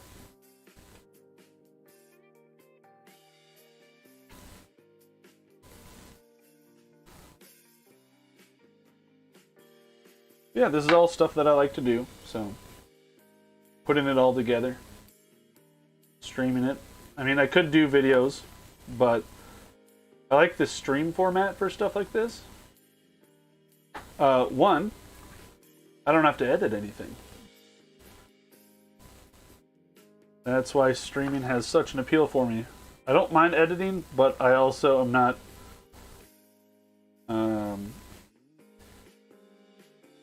I'm not like a YouTuber. I'm on YouTube, but I'm not like. Does that make sense? The younger generation will know exactly what I'm talking about. But then again, I don't think the younger generation is fully watching me right now. Like, I'm not editing in sound effects or meme clips or this or that or whatever. Straight to the point.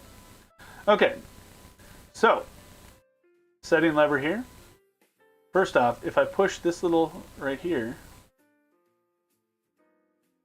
I can pull that out. And then, actually, oh, this will be good. This will be good here. If I'm going to pull this crown out a little bit, and then you can see, watch that kind of snake. It almost looks like a snake head, actually.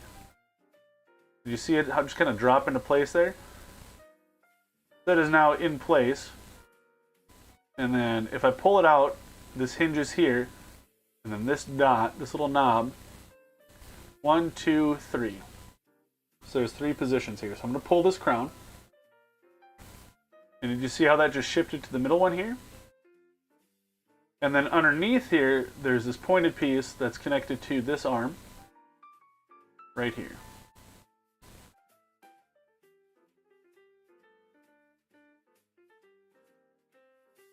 Can you see how that all matches up there now? That is now how you set your day and date.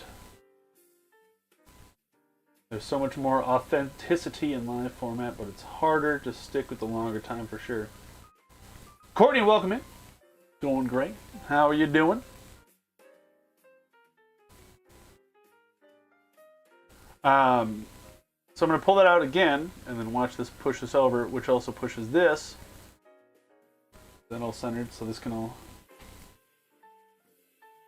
And now we are in time setting. And you can kind of see it engaging with the gears down there, which is kind of shifting all this around because it's all loose. But wait, if that turns those gears, then how can you set the time when the watch is running? That's the Canon pinion on the top. Remember that thing that I friction fit? It friction fits, but it friction fits on, but then it has a channel so it can spin. That way you can set the time and not all the other stuff.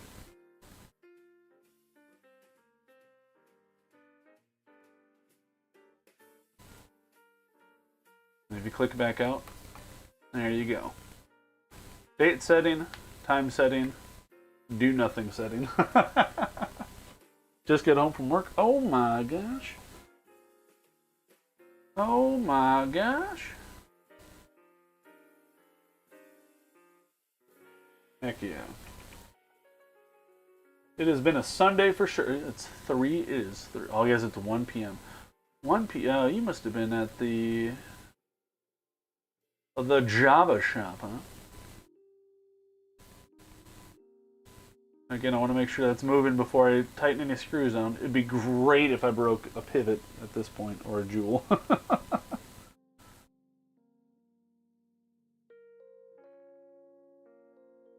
Yeah, this is it's a fun movement. It's sort of a basic movement.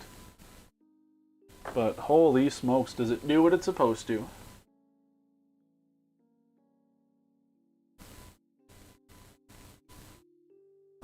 As I just send screws flying everywhere.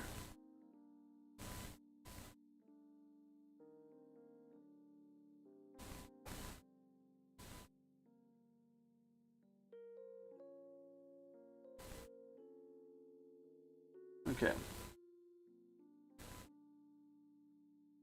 Pop goes perfection, just like that game I was talking about. No breaking. No, we're good. I've been doing this for several years now, and I'm obviously no expert, so I mean I should point that out too. But I know what I'm doing. I know what I'm doing, but I'm also not a historian or anything.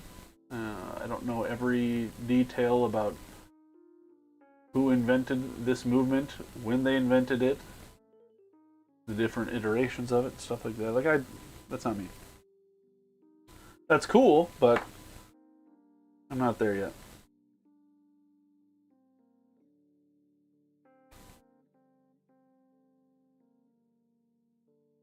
I just like to make them work. So again, other screwdriver.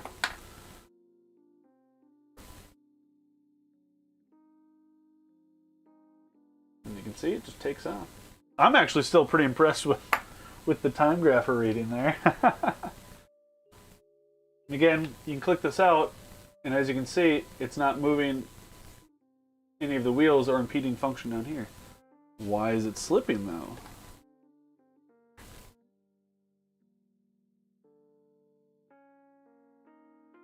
Oh, I know why. Remember how I said I had a screw missing over here?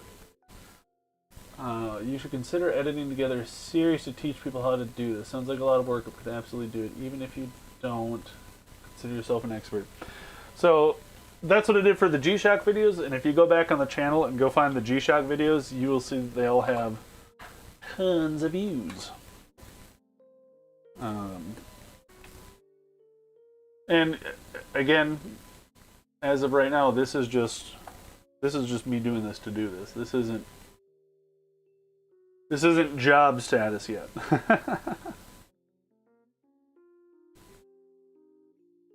And I think that's also, I mean, I get involved in so much. Jack of all trades, master of none. Better than a master of one. So that was slipping there. The gear to set the time was slipping. And it's because I had this screw over here, no screw here. So the plate was lifting on this side. Lifting that gear up, and now it's buttery smooth.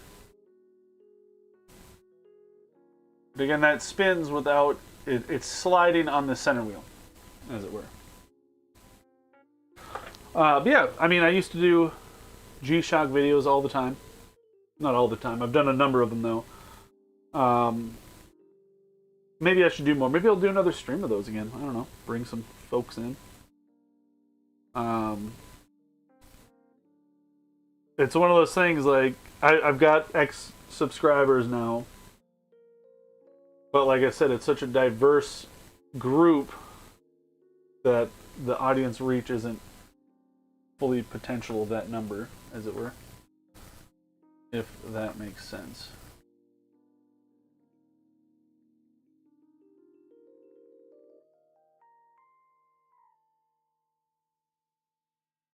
Oh my gosh. Oh my gosh. Alright, check that later. Yeah. Again, it is stuff that I like to do, obviously. I've got a plethora of watches here to fix. Like I said, the great grandpa's pocket watch, and it comes in its own little display dome. I have it apart right now. I need to get the mainspring for this, so it's just roaring when I put it together. As you can see, it kind of looks similar, but it also looks different. I mean, I can click this stem in and out, and it does stuff.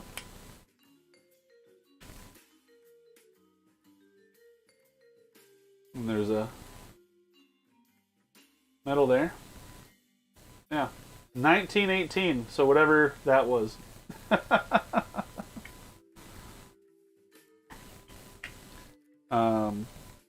And then I've got the dial and one of these. Oh yeah, that's what I was gonna do. I forgot. I was gonna set up a 3D print to get going while I was doing all this. Yes, yeah. So you obviously you set up your stream area. That was sick.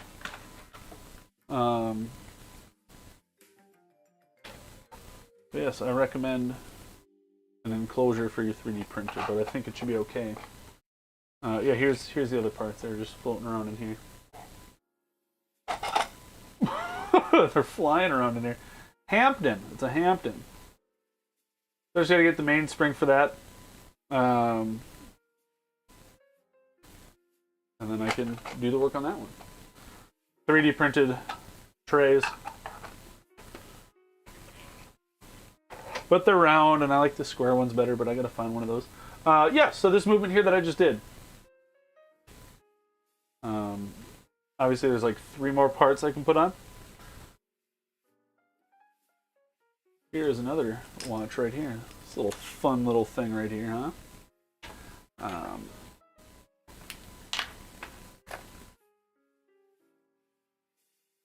Very similar,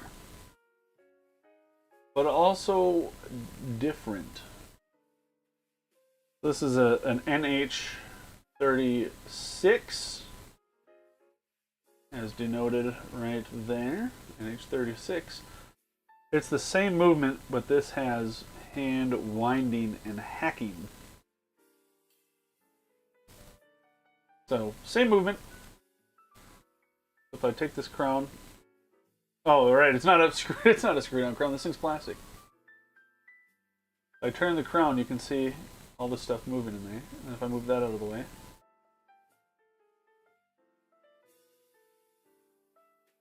that thing just took off. Hand winding. Like an old Game Boy Color. You know, I have one of those transparent Game Boy Colors. And then, I don't know, 10 years ago, 15 years ago, I actually painted it from the inside. That's why I like the transparent stuff. Paint it from the inside, and I would do these. I did a marble effect. I did like an orange and yellow marble effect. And this is a fun little. And also has hacking. So if I pull this crown out, like such, second hand stops. And then if I click it back in, starts up again. Hey, I just got something to deliver today. Cool. Which is going to be for PS3 streaming. This is a transparent purple. Sick. Yeah, this is one that I put together. Bought parts and assembled it. So it's a Seiko at heart, but obviously it's not real from Seiko.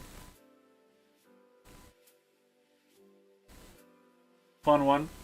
Nice bold hands. Funky dial. Just something for fun. Yeah, obviously questions and this and that. You know, let me finish putting this thing together. It did run really well, which I'm still very impressed by. So here is Seiko's method of transferring the energy of a rotor into winding power. Obviously I'm going to do this because this is a 3-slotted screw. Now watch which way I turn my hand to tighten this. I'm going to do it so you guys can see it, so there's no trickery here.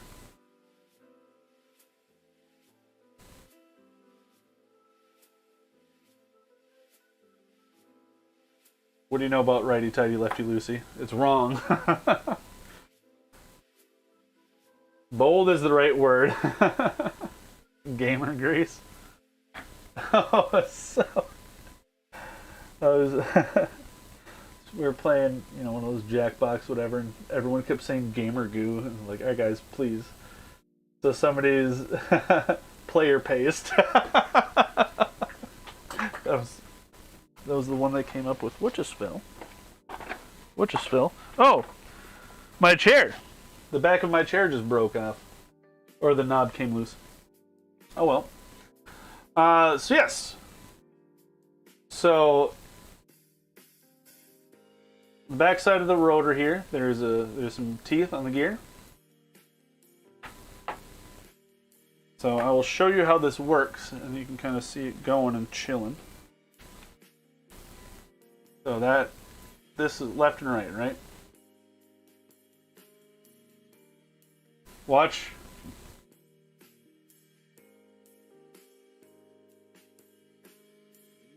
See how it's spinning counterclockwise? Now I'm going to turn it the other way. Still moving counterclockwise. So how that works is the teeth, the little teeth on this guy right here. You can see those teeth are angled on the wheel. So no matter which way you turn it, it either grabs or it either pushes or pulls.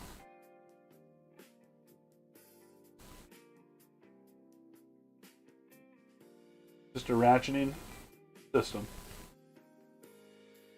And it's great because then you get a wind both ways. So it's instead of reversing gears or reversing wheels, they just said screw it. We're just gonna make a ratchet magic pawl wheel right here. That's how that works. And then something else Seiko did is you're supposed to put the hole. Because obviously this hole, no matter which way you spin it, it makes the fingers go like in a specific spot or something. You're supposed to put the hole there and then line up the dot with the dot. So there's a dot on this guy. You see the dot over here? But I'm a lefty, and I'm probably mixing this up. But the dot, you put the dot 180, and then you put the rotor on, and it's supposed to be the most optimal winding position for the weight or something. And as you can see it's all moving around there.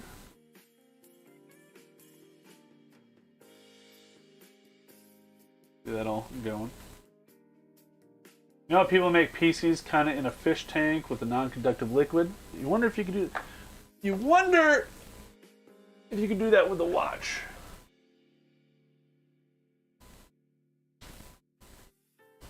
You wonder if you can do that with a watch.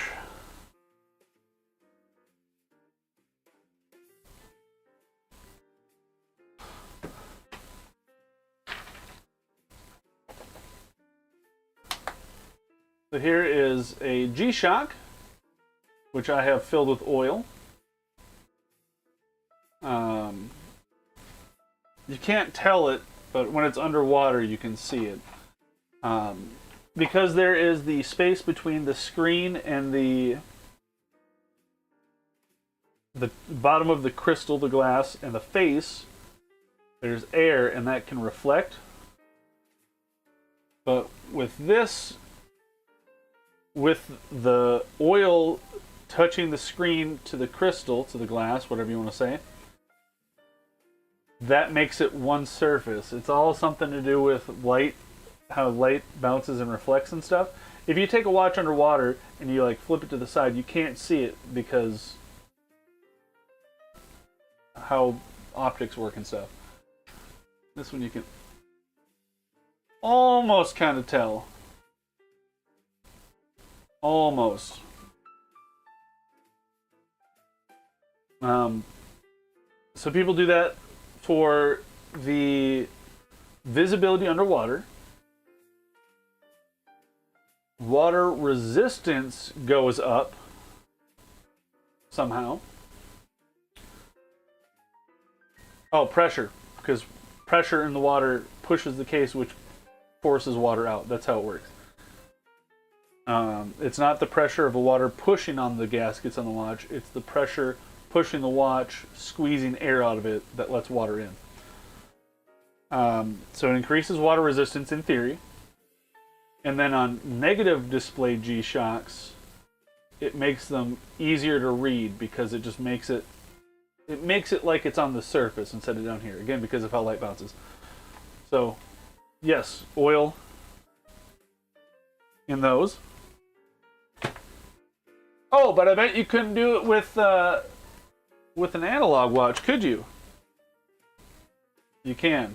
And this is actually a way better example. The battery died. So it is not running right now, but if you look, you can very clearly see how legible. Look at Look how legible that is from the side versus I need something with a flat crystal so I can show you.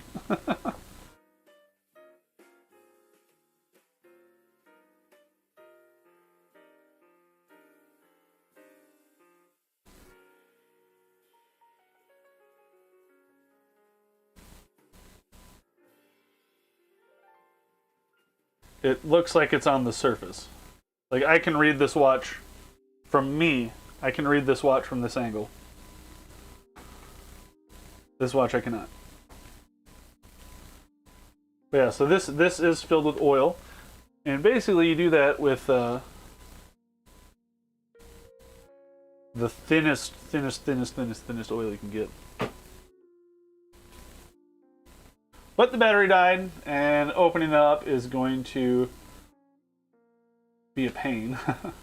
So what you usually want is you have like a little air bubble in there, and then you can be like, yeah, look, so you can see the air bubble. It's called a hydro mod. And you can also see it, the oil soaked into the luminous paste in there.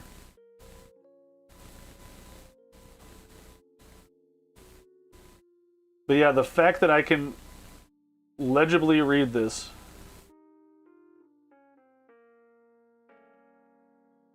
And I wish the lighting was better right here, but you can legibly read this watch from like a 5-degree angle.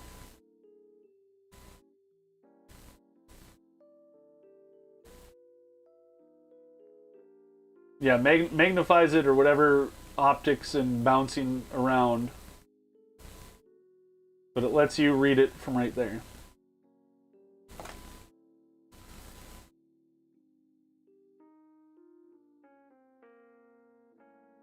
That one you can't. Obviously, this is a battery-operated watch, though, not a mechanical watch. There is a company that does make mechanical watches that have oil in them. They are not cheap. I'm going to see if I can find it here real quick, and then I'll show you. They also just look crazy.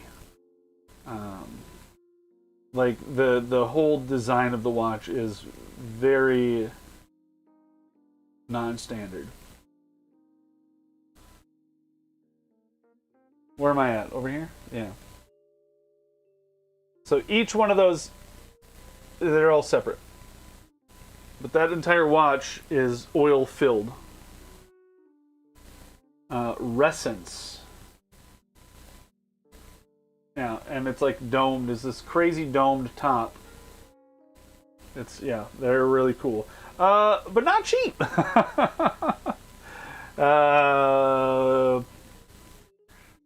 Over $35,000. Kind of not cheap. But they do look really cool.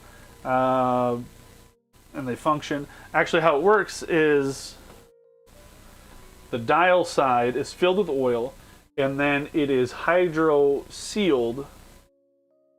So there's no openings to the bottom. So the back half is still open, so the mechanical parts can function normally. No friction, or minimal friction. But then you get the cool reading on the front. And they look really cool. If you see one in motion, it kind of makes sense. Yeah. Yeah, watches are really cool. Push that down, stem comes out. Flip this over, and then we go blippity bloppity hippity hoo. Yeah, so Sundays, if you just want to hang out and watch some watch stuff, wouldn't you know, it's the place to be. Wouldn't you know? Funny how that works. There's the movement ring again. And then since I don't have a date wheel, or need to concern myself with matching up the 24 hours, or the flipping of dates at midnight, I just go and reattach hands.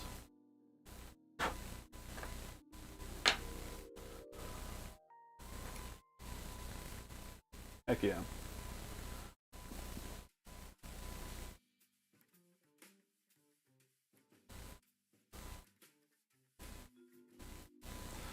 All I need to do is set hands at the right spot.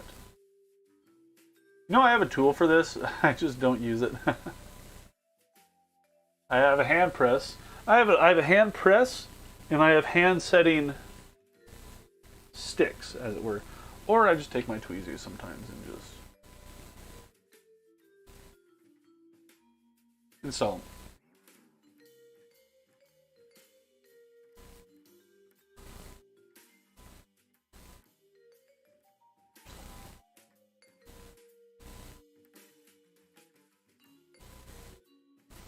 Oh yeah. I've got other watch work that I want to do too, besides just taking mechanicals apart. I mean, obviously I love doing that.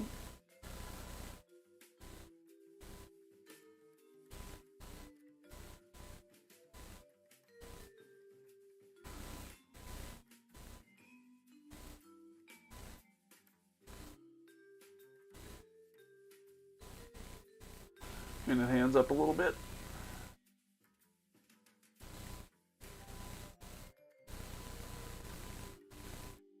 There we go.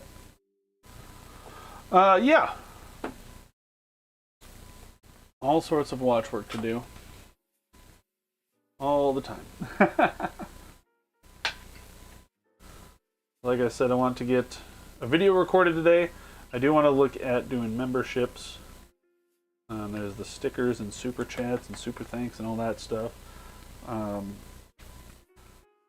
know people like having their different ways of supporting, so the more options I can provide, the better. Normally I'd be blowing dust or an air blower in here right now. I'd either be using my squeeze blower or my mini leaf blower. God, that's the dumbest thing. Oh, the mini leaf blower. Classic.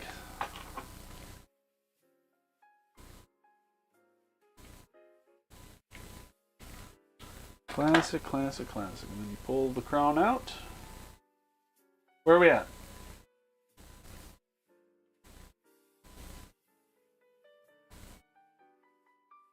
There we go. Lume's pretty bright on this thing. I don't know if it works that well or not, but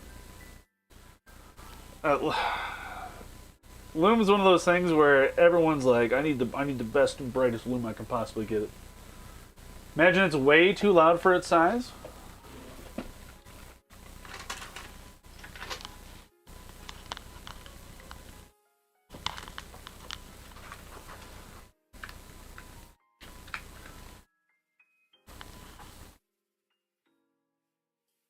Oh, switching to mobile. Oh no, you better hurry. I'll save it. Even has a detachable. There's no other attachments, unfortunately.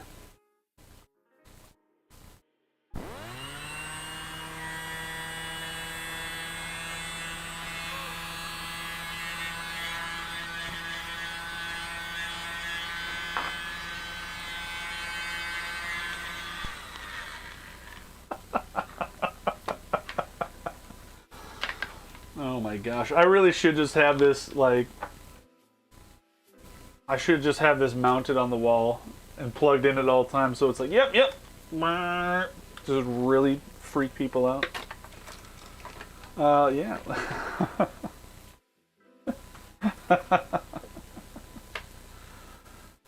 Good stuff. Get an extension cord. If that thing moved one whole leaf, I would be impressed. No, I've got a full-size leaf blower for that. You ever build the mini? Yeah, the crunched up leaves. Oh my gosh. Well, no, I got a new mower now, and it's got 2 blades. The second blade is for suction. And I'll tell you what, I mowed with it yesterday, bagging, and when you pass your mower over the sidewalk, you know, it always like shoots out a bunch of grass. Nope. Not this thing. This thing was great. I like my new mower. Yeah, I mean, I've got... Oh, I want to show you guys something else here, too. Show and tell. Big old show and tell day. I got a watch band for, the reef blower. Oh, no. I got a watch band that's for, Apple Watches. I don't have an Apple Watch. So I took the ends off, and then I cut to size. So this fits regular watches now. And then I took a soldering iron to seal the edges because this is nylon.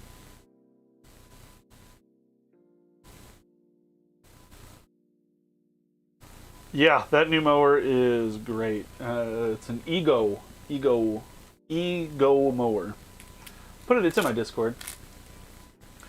Yeah, nice little. This will be in the weekly rotation and shown on Instagram. I was chatting with the guy that made these. These are handmade.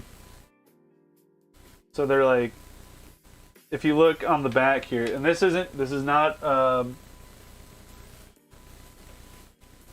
negative anything. These are handmade. So like the stitching is like slightly off a little bit, like it's kind of a little wobbly there. Like it's got its hand touches. And right on the website, it's like, these are handmade. If you're looking for something perfect, absolute precision, don't buy anything from me. Okay, this is a handmade, removable for flight. The only flight-y-ish watch I have is this Citizen here. Wabi Sabi. There you go. Yep, Wabi Sabi. What do you think? What do you think this guy is?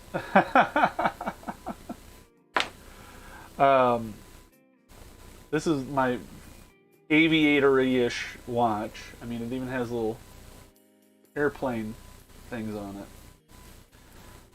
I didn't hate it. I don't know. I need to find the right watch to wear that with. And then that'll be worn for a week this year. Which I'm looking forward to.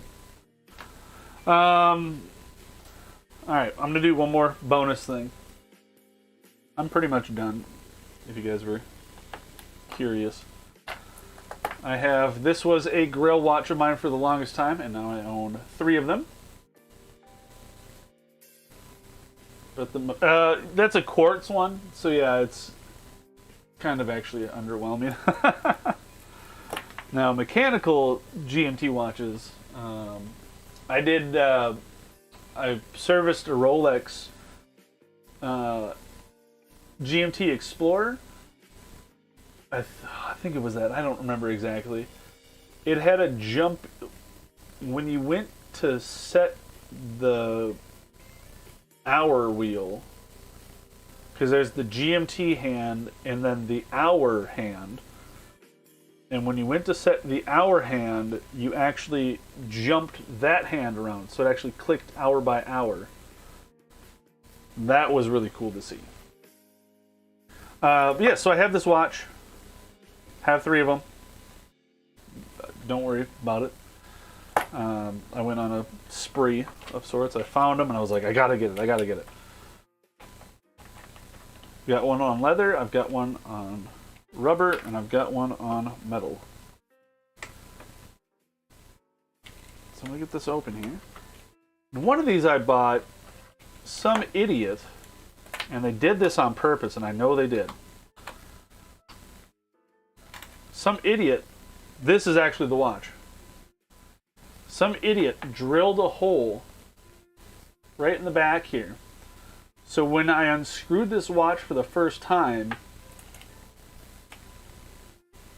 it bent this arm here.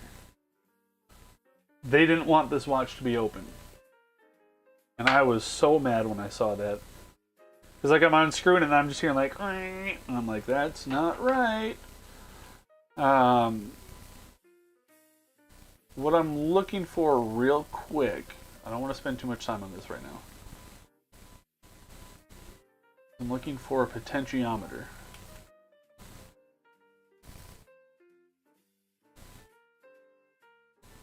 And I'm not seeing one visible.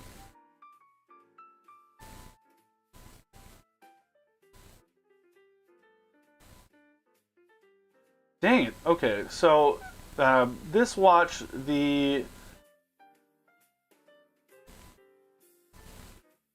Actually, I don't know if it would be a potentiometer.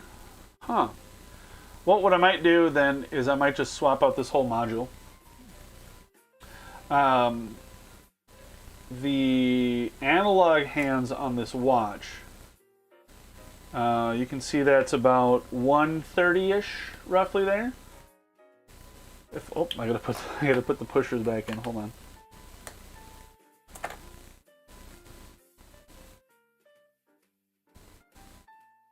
The time displayed is 3:33.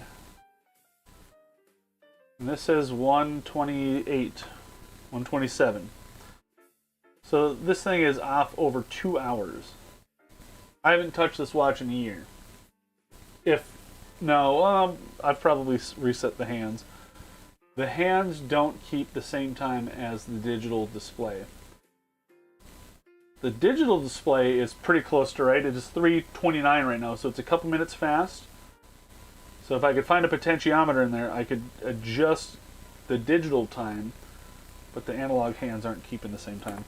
Also, that's outside of my wheelhouse, more or less. So I don't know how to adjust quartz timekeeping. Like, nothing in there should be me adjusting it. But who knows? Maybe I'll try to pull that apart. Or what I'll do is take another module and then just swap out the copper coil with the quartz crystal inside. That's why it's a quartz watch. There's a quartz crystal in there. Electricity and all that stuff. I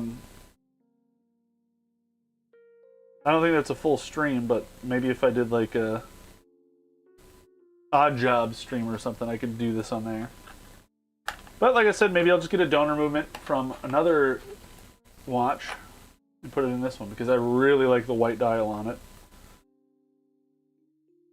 So much that I got a Velcro strap that has a white accent. So it's got the black Velcro and then the white strap. And I think it really goes together well. I don't know. I don't have one single perfect watch that I own. And that's why I have so many watches. But yeah, they're really fun. Eventually I do want to thin my collection down. Obviously I can't wear them all at once, but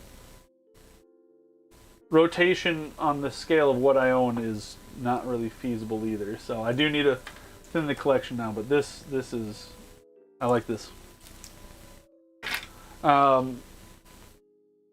thinning down the collection one day is a goal. And maybe I sell off everything and then get the real Speedmaster and then just wear it all the time. We'll see. It's a big change. Big change and a big expense. So, but yeah, there is this watch. Taken apart, put together, all in one stream. I bet you could wear a lot of them at once if I tried. So here's the thing with G-Shocks, especially if you have a bunch of the same one, is you just link them together and you can just make a belt. You can just do that. And then a headband, you can make a headband too. Or a bandolier. Or a sash, as it were. A cummerbund, you can make a cummerbund, I guess. Yeah, you can do all sorts of stuff. Or just wrap them all around the wrist. That's one thing. Gosh, that would be uncomfortable. Yeah. Watches are fun. That's bland. That's how you do it. Watches are fun.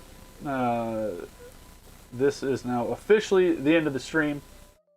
Thank you again for being here. Drew, Courtney, hanging out tonight. Today it's afternoon. Thanks for hanging out this afternoon and / morning. Yeah, I'm gonna go take care of some stuff. I'm gonna, like I said, I gotta film that video. I also gotta get some gameplay footage recorded too. Go find my gaming channel. If Pete plays the games, I'm not gonna put it in the description or anything. Just go find it.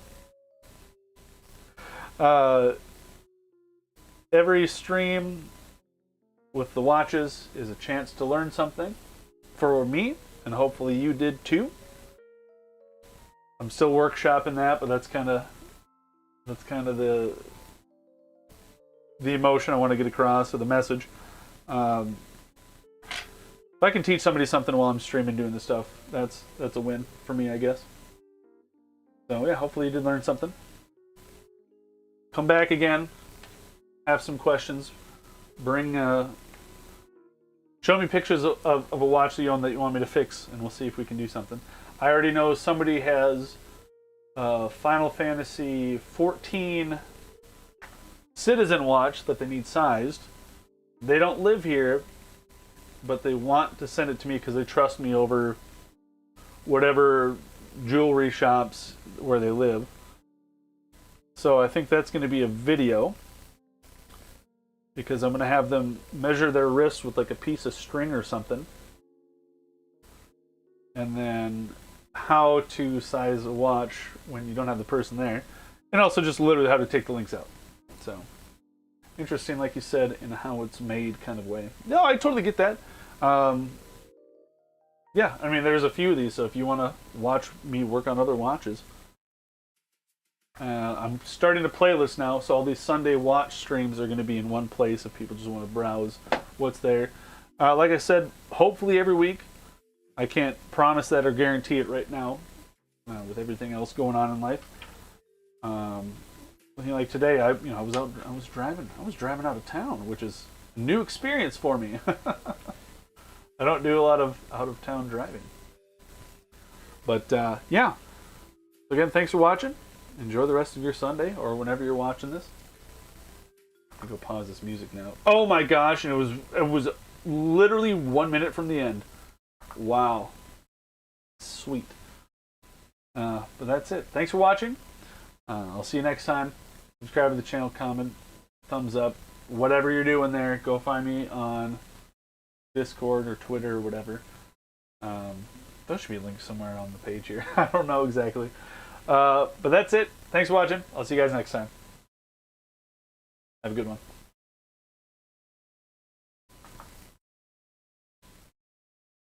Did the hearts get in? Oh, I didn't click the button yet. Bye.